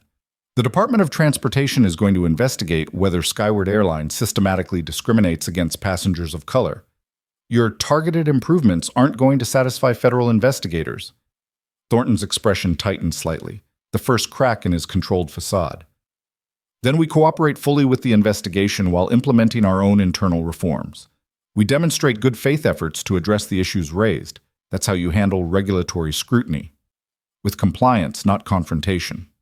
"Compliance is exactly what got us here," Daniel said, his voice hard. 12 years of compliance with minimum standards, of doing just enough to avoid obvious liability, of treating discrimination complaints as PR problems instead of civil rights violations. That approach created a culture where employees like Morrison felt empowered to act on their prejudices because they knew the system would protect them. A board member named Patricia Chen spoke up for the first time, her voice uncertain. "But Daniel, the costs of your proposed reforms are substantial. We're looking at tens of millions in implementation expenses at a time when the industry is already facing significant economic pressures. How do we justify that to shareholders?" "How do we justify not doing it?" Daniel countered. "Patricia, you've seen the evidence. 17 complaints against one employee, all ignored. Security footage showing clear discrimination. A federal investigation that's going to expose these failures publicly. If we don't implement comprehensive reforms now, voluntarily, we'll be forced to implement them later under regulatory mandate, and we'll do it with a destroyed reputation and depleted stock value. The question isn't whether we can afford to reform, it's whether we can afford not to." "That's assuming the federal investigation finds systematic problems," Thornton said smoothly. "One employee's misconduct doesn't necessarily indicate systematic failure. The DOT may well conclude that this was an isolated incident handled appropriately once it came to executive attention." Karen laughed, a sharp sound without humor. "You really believe that? With 17 documented complaints showing a clear pattern? With security footage demonstrating blatant discrimination? With internal communications showing supervisors knew about Morrison's behavior and chose not to escalate? The DOT is going to tear this company apart, and when they're done, the civil lawsuit we file is going to cost you far more than any reforms would." "Is that a threat, Mrs. Carter?" Thornton's voice remained calm, but his eyes had gone cold. "It's a prediction," Karen said evenly, "based on 20 years of practicing civil rights law and seeing exactly how these cases unfold. You can reform voluntarily and control the narrative, positioning Skyward as a company that takes discrimination seriously and acts decisively to address it. Or you can fight, drag this out in court for years, and watch your reputation and stock value bleed out slowly while every ugly detail becomes public record. Your choice." Graham Morrison cleared his throat, drawing everyone's attention. His voice was quiet but firm when he spoke. "I have a question for the girls, if that's appropriate." Jennifer nodded. "Of course." Graham looked at Alyssa and Brielle, and his expression was genuinely troubled. "You're 17 years old. You have your whole lives ahead of you. This kind of public exposure, having your names attached to a discrimination case, that's going to follow you. College applications, job interviews, internet searches of your names will always bring up this incident. Are you prepared for that? Have you thought about the long-term impact on your futures?" It was a fair question, Alyssa realized, and probably the kindest one they'd face all morning. Graham wasn't trying to intimidate them or dismiss their experience. He was genuinely concerned about the cost they'd pay for speaking out. "We've thought about it," Brielle said quietly, "and we're scared. It would be easier to take a settlement, sign an NDA, and try to move on with our lives as if Friday morning never happened." "But it did happen," Alyssa continued, "and it happened to at least 17 other people before us, probably more who never filed formal complaints. And if we stay silent, if we let this company sweep our experience under the rug with settlement money and NDAs, it's going to keep happening. The next Agent Morrison will profile the next Black teenager or Asian family or Latino passenger, and nothing will change because we chose to protect ourselves instead of standing up." "We're privileged," Brielle added, and Alyssa heard the careful thought behind her sister's words. "We have a father with power and resources. We have a mother who's a civil rights attorney. We have advantages that most people who get discriminated against don't have. If we can't use those advantages to create change, then what's the point of having them?" Graham was nodding slowly, and Alyssa saw something shift in his posture, a decision being made in real time. But Thornton jumped in before Graham could speak, his voice sharp with barely controlled frustration. "This is exactly the problem with making business decisions based on emotional testimony. These girls are understandably upset. Their parents are understandably angry, and Daniel is understandably conflicted between his role as CEO and his role as father. But this board has a responsibility to make decisions based on the company's best interests, not personal feelings.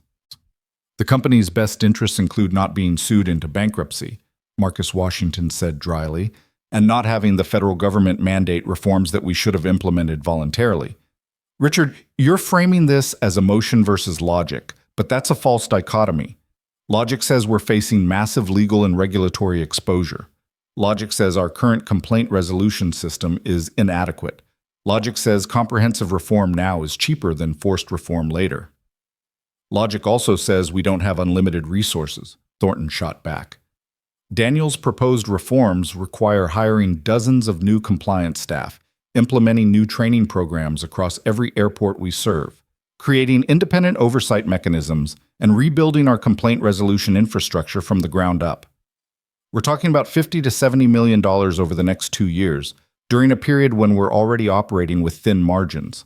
Then maybe the board should consider whether maintaining thin margins is worth the cost of enabling discrimination," Karen said quietly, but her voice carried steel. "Because that's the choice you're actually making here. Profit margins versus civil rights. Shareholder returns versus basic human dignity." The room erupted in crosstalk, board members arguing over each other, voices rising as the careful veneer of professional civility cracked under the weight of fundamentally incompatible values. Alyssa watched her father's face, saw the tension there, the recognition that this was spinning out of his control. "Enough," Daniel said, his voice cutting through the chaos with surprising authority.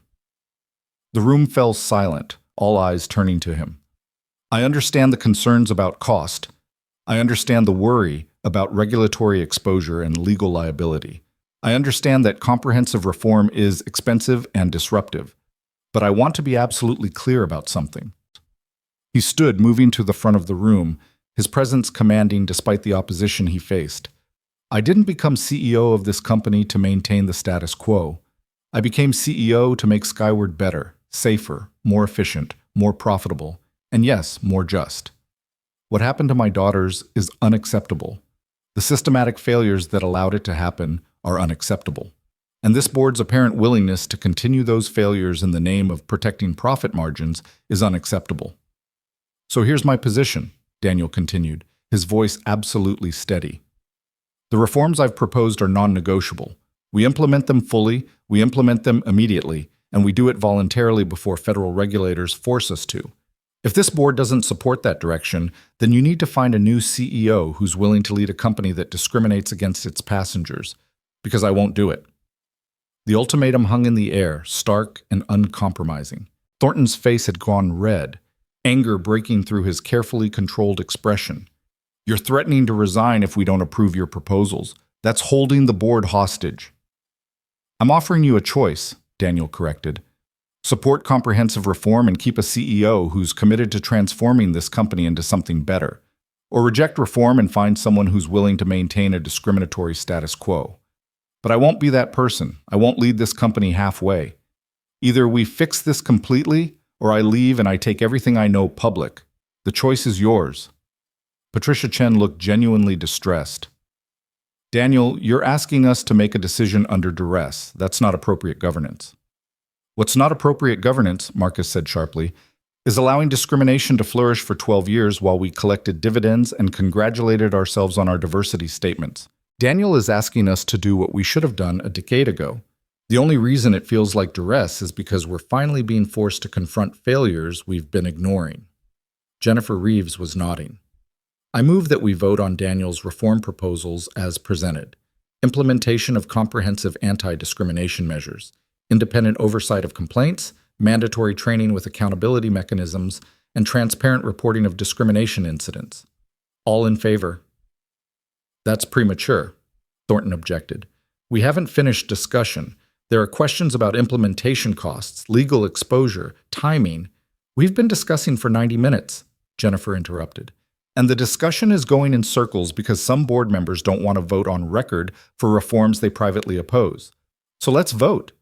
All in favor of Daniel's reforms? Jennifer raised her hand immediately. Marcus followed.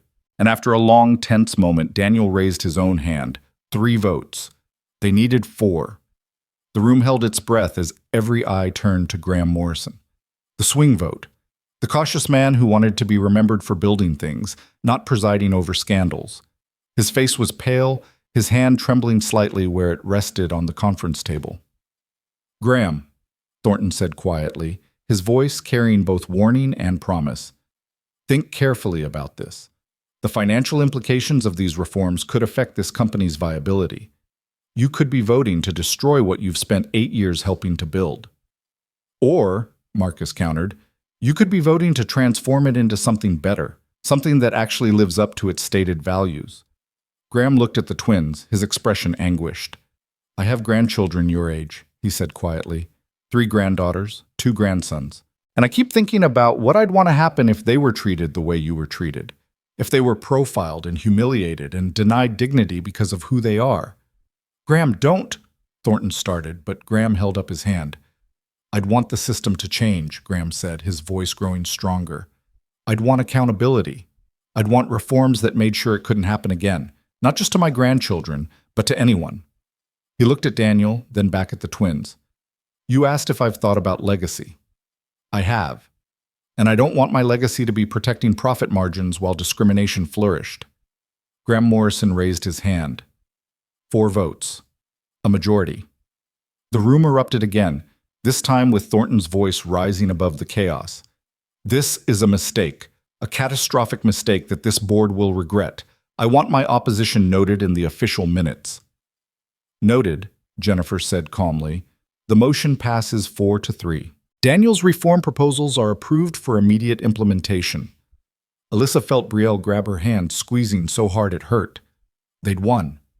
Against impossible odds, against entrenched opposition, against the institutional inertia that had protected Morrison and countless others like her, they'd won. But Thornton wasn't finished. "I'm calling for a vote of no confidence in Daniel Carter's leadership," he said, his voice hard. "His actions over the past 4 days have demonstrated poor judgment, emotional decision-making, and a willingness to prioritize personal grievances over shareholder interests. I move that we remove him as CEO and appoint interim leadership while we conduct a search for his replacement." The words fell like stones into still water, and Alyssa felt her brief moment of victory evaporate. Thornton was trying an end run, attempting to get the reforms approved but remove Daniel from power to implement them. It was a clever strategy, she realized with sinking dread. Give the reformers what they wanted while getting rid of the CEO who'd challenged the board's authority. "That's out of order," Marcus objected. "We just voted on Daniel's proposals. You can't immediately move to remove him for implementing policies we just approved." "I can move for whatever I want," Thornton said coldly. "The question is whether this board has the courage to acknowledge that Daniel's judgment is compromised and his continued leadership poses a risk to this company." Graham Morrison looked genuinely torn, and Alyssa realized with dawning horror that he might vote against Daniel even after supporting the reforms. Voting for policies was one thing. Voting to keep a CEO who'd just threatened the board was another. Before we vote, Karen said, standing and moving to the front of the room with the commanding presence of a trial attorney addressing a jury, I want the board to understand the legal implications of removing Daniel at this point in the process. Thornton's expression suggested he wanted to object, but corporate counsel was nodding for Karen to continue. Daniel filed a federal complaint with the DOT on behalf of this company's passengers, Karen said, her voice absolutely steady. He initiated internal investigations into discriminatory practices. He suspended employees who violated civil rights. He proposed comprehensive reforms that this board just approved. All of this creates a protected pattern of whistleblower activity under federal law. She let that sink in before continuing. If you remove Daniel now, particularly immediately after he threatened to go public with evidence of systematic discrimination, you create a textbook case of retaliation. The DOT investigation will expand to include wrongful termination claims. My civil lawsuit will add retaliation charges. And every employee who's ever been disciplined for raising discrimination concerns will have grounds to file their own complaints. You'll be facing not just one lawsuit, but dozens. Not just DOT investigation, but DOJ involvement. You'll transform this from a manageable situation into an existential crisis. Thornton's jaw was clenched so tight, Alyssa could see muscles jumping. That sounds like a threat, Mrs. Carter. It's a legal opinion, Karen corrected mildly, based on federal whistleblower protection statutes and 20 years of litigation experience. You can ignore it if you want. Your counsel can research it and confirm I'm right. Either way, the law doesn't care about your feelings on the matter. Corporate counsel leaned over to whisper something to Thornton, whose expression grew even darker. Whatever the lawyer was saying apparently confirmed Karen's analysis. Perhaps, Patricia Chen said carefully, we should table the vote of no confidence until after the reforms are implemented. Removing Daniel now, regardless of the legal implications, sends a terrible message about this board's commitment to the changes we just approved. I second that motion, Marcus said immediately. Thornton looked around the table, reading the room, and apparently decided that continuing this fight now was counterproductive. Fine. Tabled for future consideration. But this conversation isn't over. No, Daniel agreed quietly. It's not. The board meeting continued for another hour, working through the logistics of implementing the approved reforms. Timelines were established, budgets were allocated, oversight committees were formed. Through it all, Thornton participated with professional efficiency but obvious resentment, while Graham Morrison looked increasingly relieved that he'd voted for reform despite the personal costs. When the meeting finally adjourned, Alyssa felt exhausted in every possible way. They'd won the immediate battle. Reforms were approved, Daniel kept his position, but the war was far from over. Thornton would be back with new strategies, new attempts to either gut the reforms or remove Daniel. And somewhere in Atlanta, Morrison was probably already preparing her own counterattack with union lawyers and whatever story she'd crafted to justify her actions. Outside the conference room, Jennifer Reeves pulled the family aside. That was brutal, but you won. Graham told me privately that the girls' testimony was what convinced him. Hearing directly from them, seeing their faces, made it impossible for him to treat this as an abstract business decision. Thank you for supporting us, Daniel said, shaking her hand. Thank you for having the courage to fight, Jennifer countered. Most CEOs would have taken Thornton's approach. Handle it quietly, minimize exposure, protect the status quo. You risked everything to do what was right. That's rare.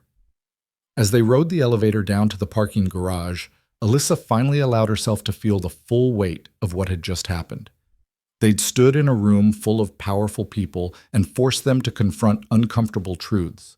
They'd watched their father put his career on the line for principles over profits. They'd seen democracy in action, messy and contentious, and ultimately functional. Is it always like this? Brielle asked quietly. Fighting for change? Usually harder, Karen said honestly. You had advantages most people don't. A father in power, legal representation, documented evidence. Most discrimination cases don't have any of that.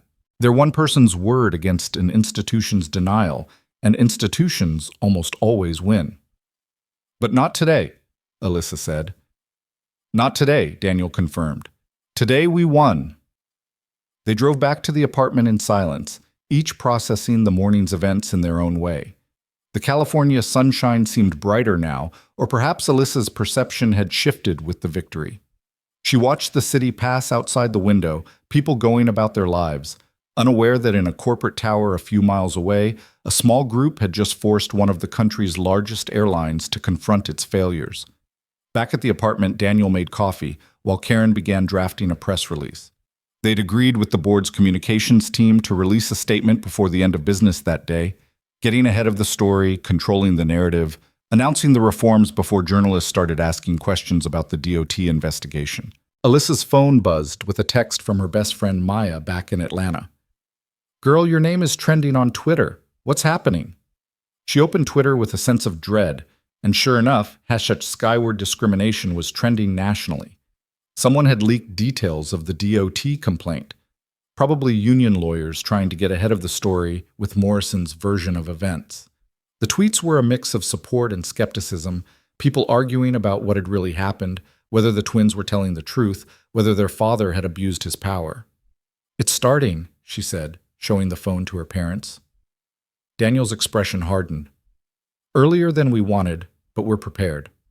Karen, let's move up the press release timeline. I want our statement out within the hour."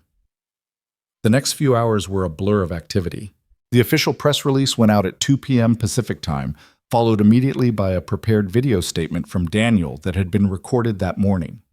He spoke calmly and clearly about what had happened, about the reforms Skyward was implementing, about the company's commitment to ensuring that no passenger would ever experience what his daughters had experienced. The media response was immediate and overwhelming. By evening, the story was leading news broadcasts across the country. CNN, Fox News, MSNBC, all covering the discrimination allegations, the CEO grounding flights, the approved reforms. Alyssa watched herself and Brielle appear on screen in a photograph someone had pulled from social media, their names and ages displayed for millions of viewers. "This is surreal," Brielle said, watching the coverage with a mix of fascination and horror. "We're a national news story." "You're a symbol," Karen corrected gently. "A symbol of every person who's been discriminated against and fought back. That's powerful, but it's also heavy. People are going to project their own experiences onto you, expect you to represent things you never claimed to represent." The phone calls started around 6 p.m. Journalists requesting interviews, civil rights organizations wanting to feature their story, other passengers coming forward with their own experiences of discrimination on Skyward flights. Daniel's assistant was overwhelmed trying to manage the volume of requests, and they finally just stopped answering phones. Around 8 p.m., Daniel's phone rang with a call he did answer, Marcus Washington, his voice tight with concern. "Turn on CNN." They switched to the channel, and Alyssa felt her stomach drop. Richard Thornton was being interviewed, and he was systematically dismantling everything they'd accomplished. "The board takes discrimination seriously," Thornton was saying, his expression grave and sincere. "But we're also concerned that Mr. Carter may have allowed his understandable emotional response as a father to compromise his judgment as CEO. Grounding flights across the country, costing the company millions of dollars, before completing proper investigation, that raises serious questions about his decision-making." The interviewer pressed him. "But the board just approved his reform proposals. Doesn't that suggest they support his approach?" "The board approved reforms because discrimination is unacceptable," Thornton said smoothly. "But approving policy changes doesn't mean we endorse every decision Mr. Carter made. There's an appropriate way to handle these situations, and there's an approach that prioritizes personal grievances over corporate responsibility. We're currently reviewing whether Mr. Carter's actions align with the former or the latter."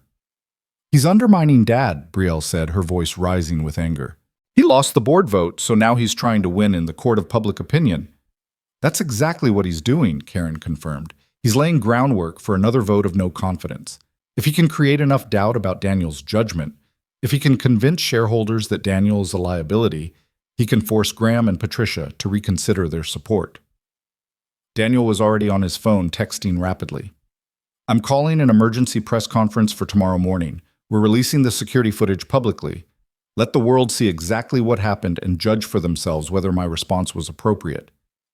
"That's risky," Marcus warned over the speakerphone. "The footage is graphic. It's going to create even more controversy. Good, Daniel said flatly. Let there be controversy. Let people see Morrison's face when she profiles my daughters. Let them see her tear those boarding passes with a smile. Let them judge whether comprehensive reform is an overreaction. They worked late into the night preparing for the press conference, reviewing the footage, coordinating with communications, anticipating hostile questions and crafting honest responses. Alyssa and Brielle were asked if they wanted to speak again, but this time they declined. They'd said what they needed to say in the boardroom. Let the evidence speak for itself now. Around midnight, as Alyssa finally headed toward the bedroom, her phone buzzed with a text from an unknown number. She almost ignored it, but something made her open it. The message was short and venomous. You destroyed a good woman's career for attention. I hope you're proud of yourselves. Her hands were shaking as she showed it to Brielle, who immediately showed it to their parents. Karen's expression went from concern to furious in seconds. This is harassment, she said, screenshotting the message. We're reporting it and documenting everything. There will be more of these. People who don't want to believe discrimination happened. People who resent you for speaking out. People who think you should have stayed quiet. How do we handle it? Alyssa asked, her voice smaller than she wanted it to be. We document, report, and don't engage, Karen said firmly. Every threatening message gets reported to police and saved as evidence. We don't respond, we don't argue, we don't let them bait us into defending ourselves. The truth is on our side. Let it speak. But knowing the truth was on their side didn't make the message any less violating, any less frightening. Alyssa lay awake that night, her phone turned off to prevent more messages, trying not to imagine all the people across the country who were angry at her for speaking out, who saw her as the enemy rather than as someone who'd simply demanded dignity. The press conference the next morning was held at Skyward's headquarters, and the media turnout was massive. Every major news outlet, local stations, bloggers, and citizen journalists with cameras, all crowding into the conference room that had been set up with a podium and screens. Daniel stood at the podium, calm and composed, despite the chaos swirling around him. Thank you for coming. I'm going to show you footage from the Atlanta airport incident, and then I'll take questions. I want to warn you that this footage is disturbing. It shows a clear case of racial profiling and discriminatory treatment. It shows exactly why Skyward Airlines needs comprehensive reform. The screens flickered to life, and the conference room fell into absolute silence as the security footage began to play. Alyssa stood at the back of the room with Brielle and their mother, watching journalists' faces as they witnessed what the twins had experienced. She saw expressions shift from professional curiosity to visible discomfort to outright anger as the footage progressed. Morrison's hostile body language, the deliberate delays, the unnecessary security call, and finally that small, satisfied smile as she tore the boarding passes in half. When the footage ended, the silence stretched for several heartbeats before hands shot up across the room, journalists shouting questions over each other. Daniel pointed to a reporter from the Washington Post. Mr. Carter, critics say you abused your authority as CEO by grounding flights before completing a proper investigation. How do you respond? Daniel's voice was steady and clear. I respond that when I learned my daughters, or any passengers, had been discriminated against, my responsibility as CEO was to ensure it wasn't happening to anyone else at that moment. Grounding flights wasn't about revenge or emotion. It was about stopping ongoing harm while we investigated the scope of the problem. And what we found during that investigation proved the decision was justified. Systematic failures spanning 12 years that enabled discriminatory behavior. A reporter from Fox News stood. But the financial cost was substantial, $7 million in direct expenses, according to board member Richard Thornton. How do you justify that expenditure for what some people are calling a personal grievance? Some people can call it whatever they want, Daniel said, his voice hardening slightly. I call it protecting passengers' civil rights. And I'd ask anyone who thinks $7 million is too high a price for stopping discrimination to consider what they're actually saying, that corporate profits matter more than human dignity. That's exactly the mindset that created this problem. The questions came rapid fire after that, and Daniel handled each one with the same combination of calm authority and moral clarity. Yes, the reforms would be expensive, but discrimination lawsuits and regulatory fines would cost more. Yes, Agent Morrison had filed a countercomplaint, but the evidence spoke for itself. Yes, some board members had opposed his approach, but the board had ultimately voted to support comprehensive reform. Then a reporter from CNN asked the question Alyssa had been dreading. Mr. Carter, your daughters are 17 years old. There are already threatening messages circulating on social media directed at them. Some people are accusing them of destroying an employee's career for attention. How are they coping with being at the center of this controversy? Daniel's expression shifted, something fierce and protective breaking through his professional composure. My daughters did nothing wrong. They presented valid tickets, answered questions politely, and only pushed back when they were being treated unfairly.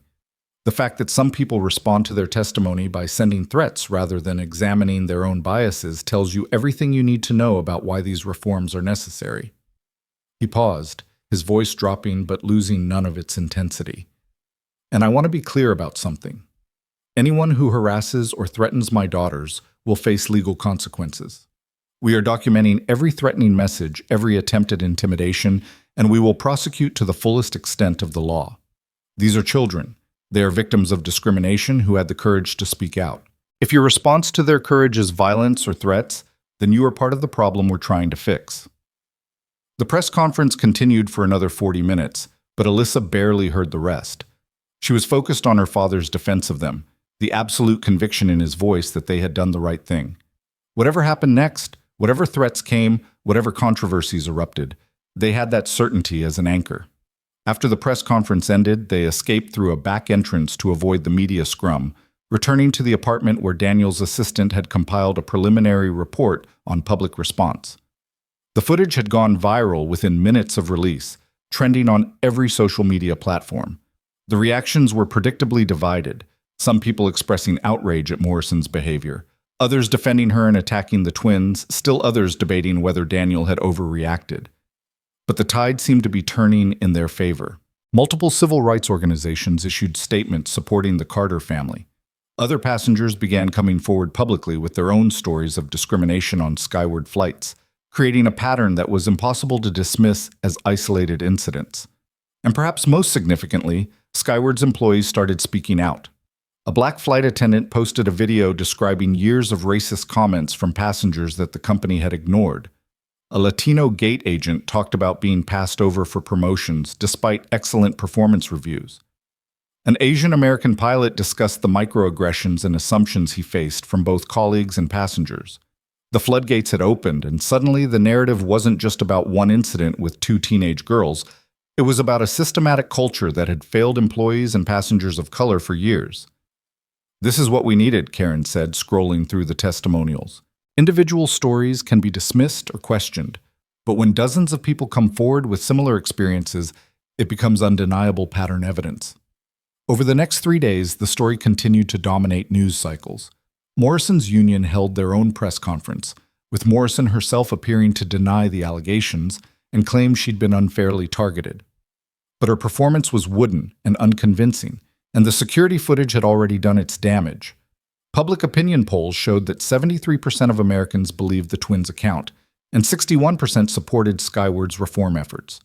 The DOT investigation expanded rapidly, with federal investigators interviewing dozens of current and former Skyward employees. Other airlines began voluntarily reviewing their own complaint procedures, not wanting to be the next company exposed for systematic discrimination.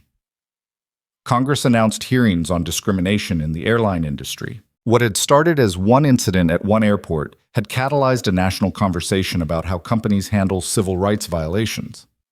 On Thursday morning, exactly 1 week after the twins had been denied boarding, Daniel called an all-hands company meeting. Every Skyward employee across the country was required to watch via video link as he outlined the approved reforms and what they meant for daily operations. Alyssa and Brielle watched from the apartment as their father stood in front of hundreds of employees at the Los Angeles headquarters, his presence commanding but not hostile. "I'm not going to sugarcoat this," Daniel said. "The past week has been painful for this company. We've been forced to confront failures we should have addressed years ago. We've seen ugly truths about how we've treated passengers and employees of color. And we've learned that the systems we thought were protecting people were actually protecting the company from accountability." He clicked to a slide showing the key components of the reform package. "Here's what's changing, effective immediately. First, all discrimination complaints now go directly to a new independent oversight office staffed by civil rights experts, not HR, not management, but people whose only job is investigating complaints thoroughly and fairly.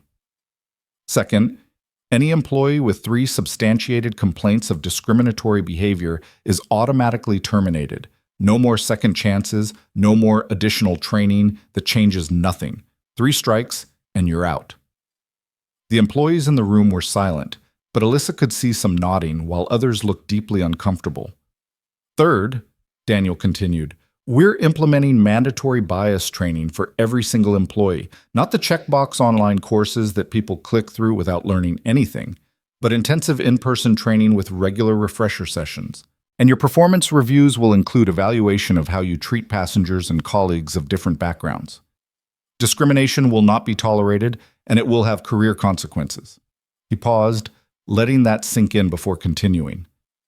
Fourth, we're creating a passenger bill of rights that will be displayed prominently at every airport, explaining exactly what treatment you can expect from our employees and how to file complaints if those standards aren't met. Transparency and accountability at every level. A hand went up in the audience, a middle-aged white man whose body language suggested hostility. Daniel nodded for him to speak. With all due respect, Mr. Carter, this feels like you're painting all of us with the same brush because of one employee's mistake. Most of us treat passengers fairly regardless of their background. Why are we all being punished? Daniel's expression didn't change. If you're already treating passengers fairly, then these reforms won't be a punishment. They'll be a formalization of what you're already doing. But the fact that you frame anti-discrimination measures as punishment tells me you might want to examine your own assumptions about what constitutes fair treatment. The man started to respond, but Daniel held up his hand. And let me be clear about something else. This wasn't one employee's mistake. This was one employee's actions that we have documented evidence of, but she operated for 12 years with 17 formal complaints against her. That's not a mistake. That's a pattern enabled by systematic failure. And the stories we're hearing from other employees suggest that Morrison wasn't an outlier. She was just the one who finally got caught on camera doing something we could no longer ignore. Another employee stood, this one a young black woman whose voice shook slightly as she spoke. Mr. Carter, thank you. I've worked for Skyward for 6 years, and I've filed 3 complaints about racist treatment from passengers and supervisors. Nothing ever happened. Hearing you say that's going to change, it matters. The room erupted in applause, and Daniel nodded his acknowledgement. It matters to me too, and I promise you, it's going to change. Not overnight, not perfectly, but genuinely and permanently. This company is going to live up to its stated values, or I won't be leading it. The meeting continued for another hour, with Daniel fielding questions and pushback from employees across the operational spectrum. Some were supportive, grateful that leadership was finally addressing issues they'd witnessed or experienced. Others were resistant, worried about the costs and complications of the new systems. But by the end, even the skeptics seemed to understand that the changes were happening regardless of their personal feelings. That afternoon, Karen received a call from the DOT investigator leading the case. She put it on speaker so the family could hear. Mrs. Carter, I wanted to update you on the investigation's progress. Based on the evidence you've provided and the testimonials we've gathered, we're expanding our investigation to include pattern and practice discrimination charges against Skyward Airlines. We're also referring Agent Morrison's case to the Justice Department for potential criminal charges under federal civil rights statutes. Alyssa felt Brielle grab her hand, squeezing tight. Criminal charges. Morrison could face actual prosecution, not just losing her job. Additionally, the investigator continued, we're requiring Skyward to submit quarterly reports on discrimination complaints and resolution processes for the next 5 years. They'll be under federal monitoring to ensure the reforms are actually implemented and effective. Thank you, Karen said. My daughters and I appreciate your thoroughness.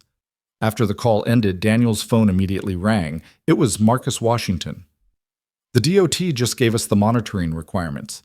5 years of federal oversight. Thornton is losing his mind, claiming you've destroyed the company's autonomy and exposed us to government overreach. Good, Daniel said flatly. Maybe federal oversight will force the changes that voluntary reform apparently couldn't achieve. The board is meeting tomorrow to discuss the DOT requirements, Marcus continued. Thornton's calling for another vote of no confidence. He's arguing that your actions have put the company under regulatory control, and that's grounds for removal. Let him try, Daniel said. The reforms are working. Employees are coming forward. The public supports us. If the board wants to fire me for doing the right thing, they can explain that to shareholders who are watching the stock price climb because investors like companies that don't face discrimination lawsuits. Marcus laughed, a sound of relief and admiration. The stock is up 12% since you released the footage. Turns out investors appreciate CEOs who address problems head-on instead of covering them up. That's your best defense against Thornton. Show the board that doing the right thing is also good business. The next morning's board meeting was less contentious than the previous one, primarily because the business case for reform had become undeniable. Skyward's stock price was rising. Customer satisfaction surveys were improving. Media coverage had shifted from scandal to redemption narrative. And the flood of employee testimonials had made it clear that the company's culture needed transformation regardless of any single incident. Thornton still pushed for a no-confidence vote, but this time he lost decisively. Only 2 board members voted with him, while 5 supported Daniel. Graham Morrison gave an impassioned speech about how the reforms were already changing the company's culture, citing employee feedback and customer response. Patricia Chen presented financial projections showing that the reform costs would be offset by reduced legal exposure and improved brand reputation. When the meeting ended, Thornton left immediately without speaking to anyone. He would resign from the board 2 weeks later, selling his shares and issuing a statement criticizing the company's direction while carefully avoiding any language that might expose him to defamation claims. 3 weeks after the initial incident, Agent Morrison's union announced they were withdrawing their support of her countercomplaint. Internal union politics had shifted as more members expressed discomfort with defending someone whose discrimination was documented on video. Morrison was officially terminated, and the Justice Department announced they were moving forward with criminal charges for violating federal civil rights laws.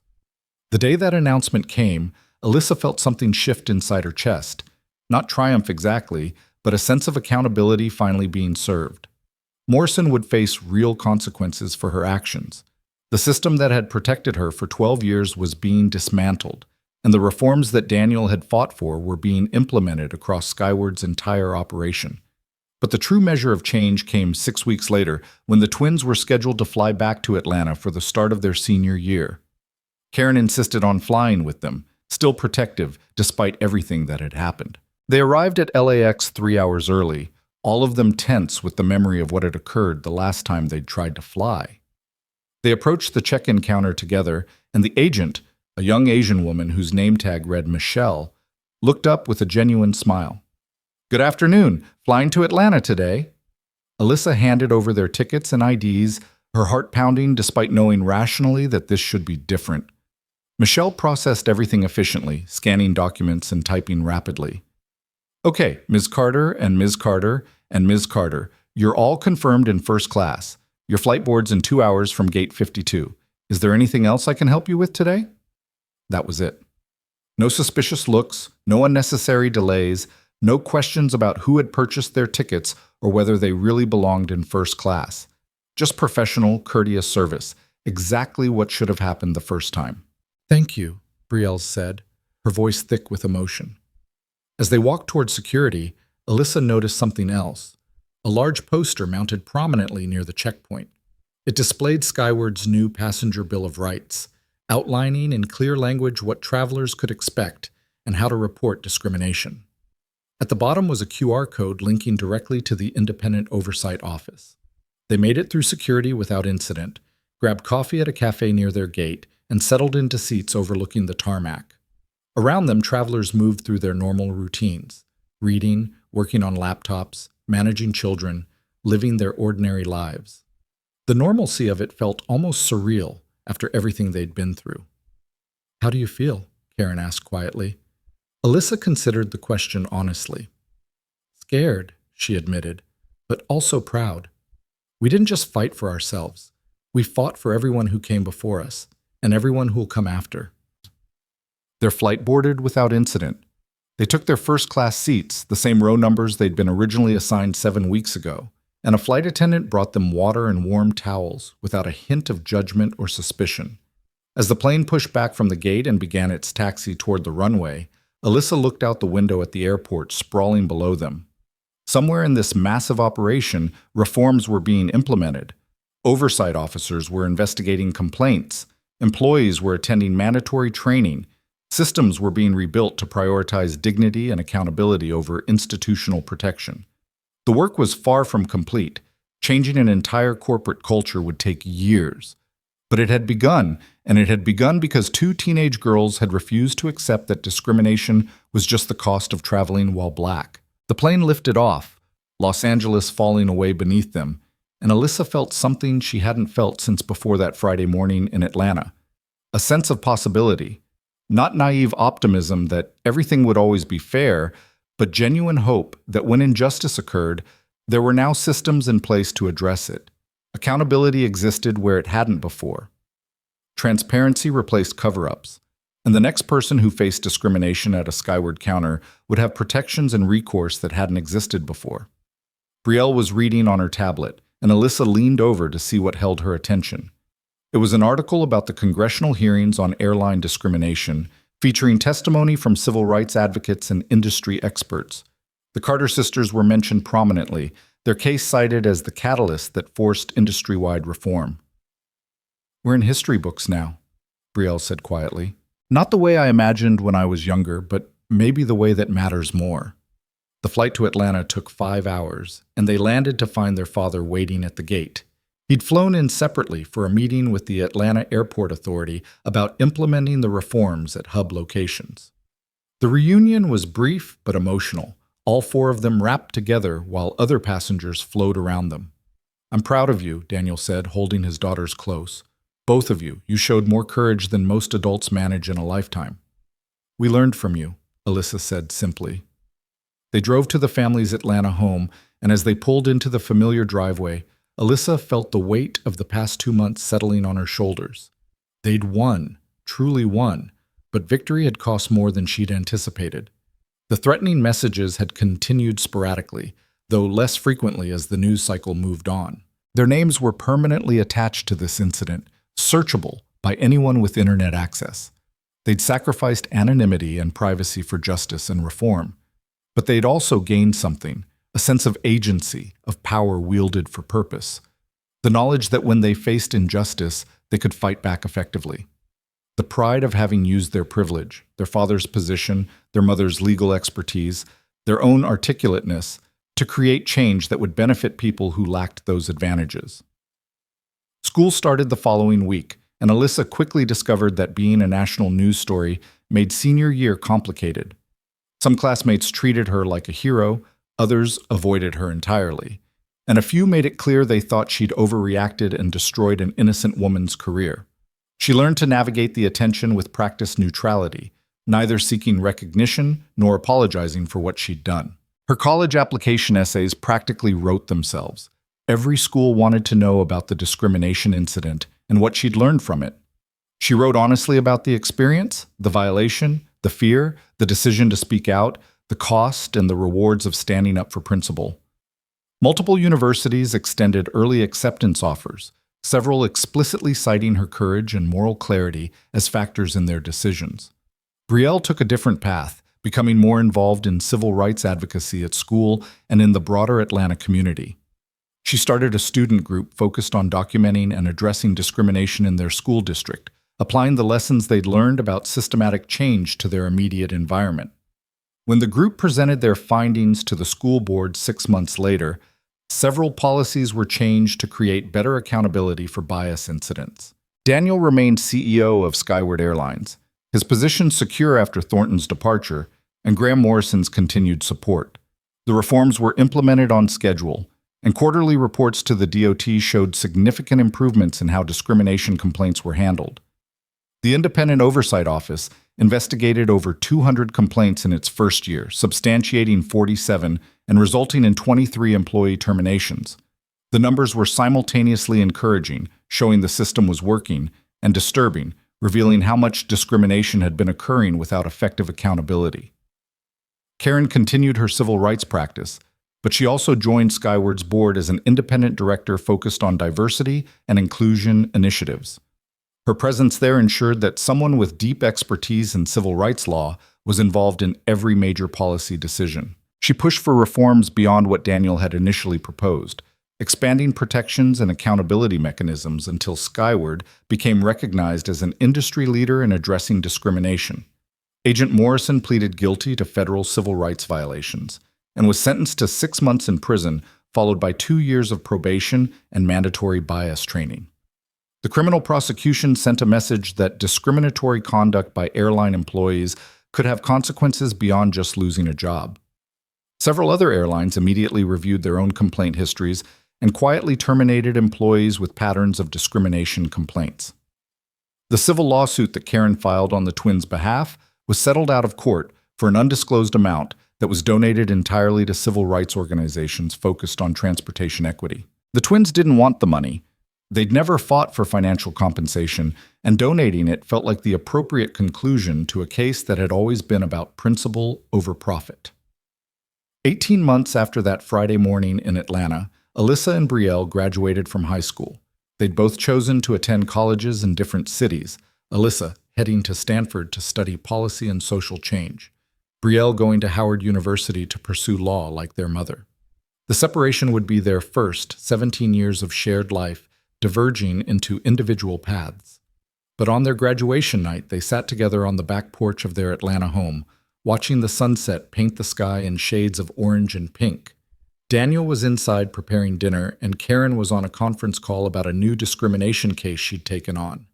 The sounds of their parents' voices drifted through the open windows, familiar and comforting. "Do you ever regret it?" Brielle asked quietly. "Speaking out? Everything that came after?" Alyssa thought about the question carefully, considering the full scope of what they'd experienced. The violation of that initial discrimination, the exposure of going public, the threats and criticism and loss of anonymity, the way their lives had been irrevocably changed by one agent's prejudice and their decision not to accept it quietly. But she also thought about the reforms that had been implemented, the accountability systems that now existed, the employees who'd come forward with their own stories, the passengers who now had recourse when they faced discrimination.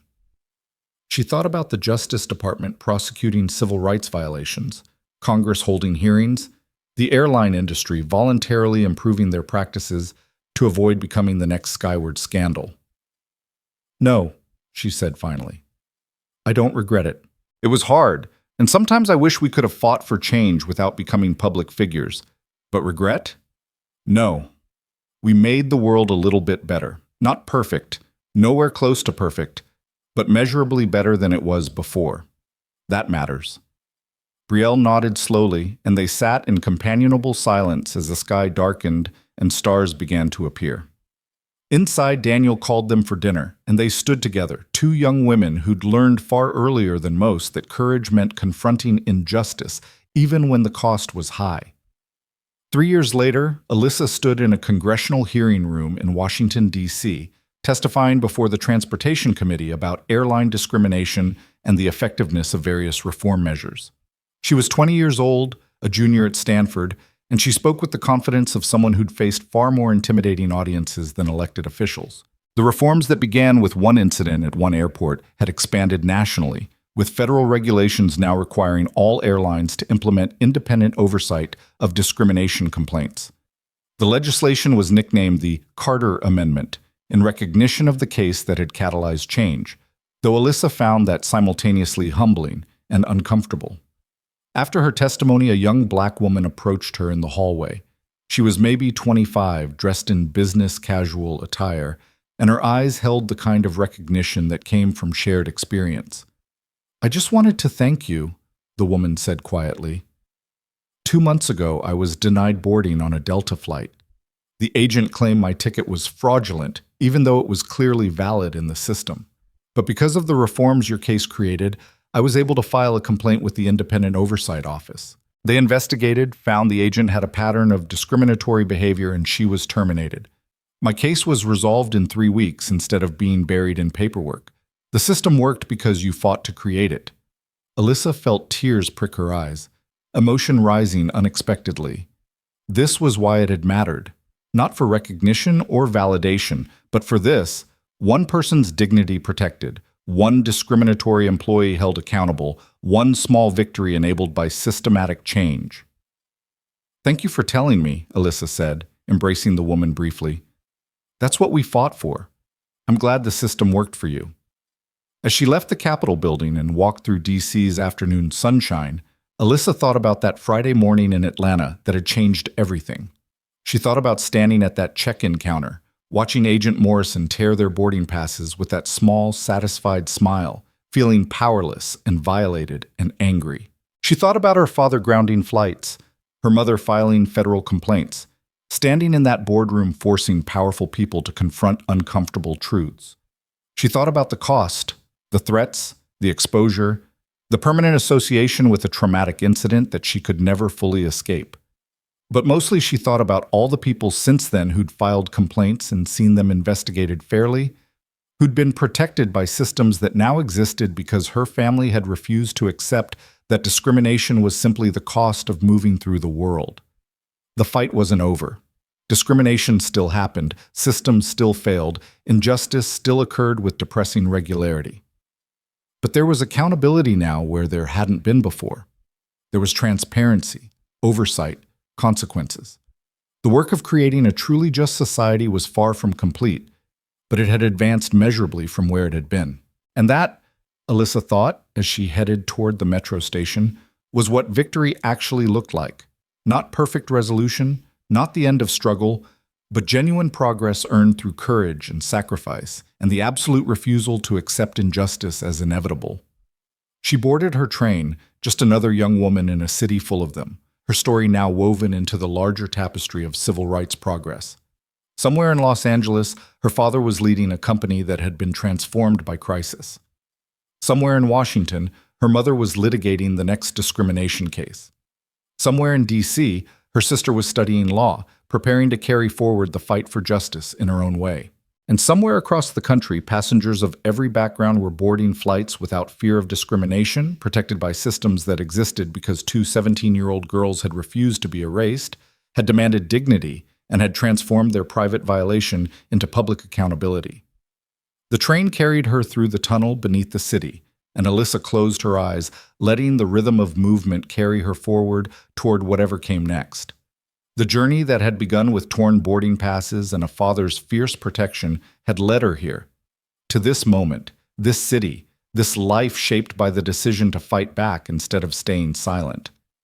It hadn't been easy. It would never be fully finished. But it had been worth it, every difficult step, every sacrifice, every moment of doubt. Because when the next person faced discrimination at an airport counter, they would have protections and recourse that existed because the Carter family had refused to accept that injustice was just the price of flying while black. And that made all the difference.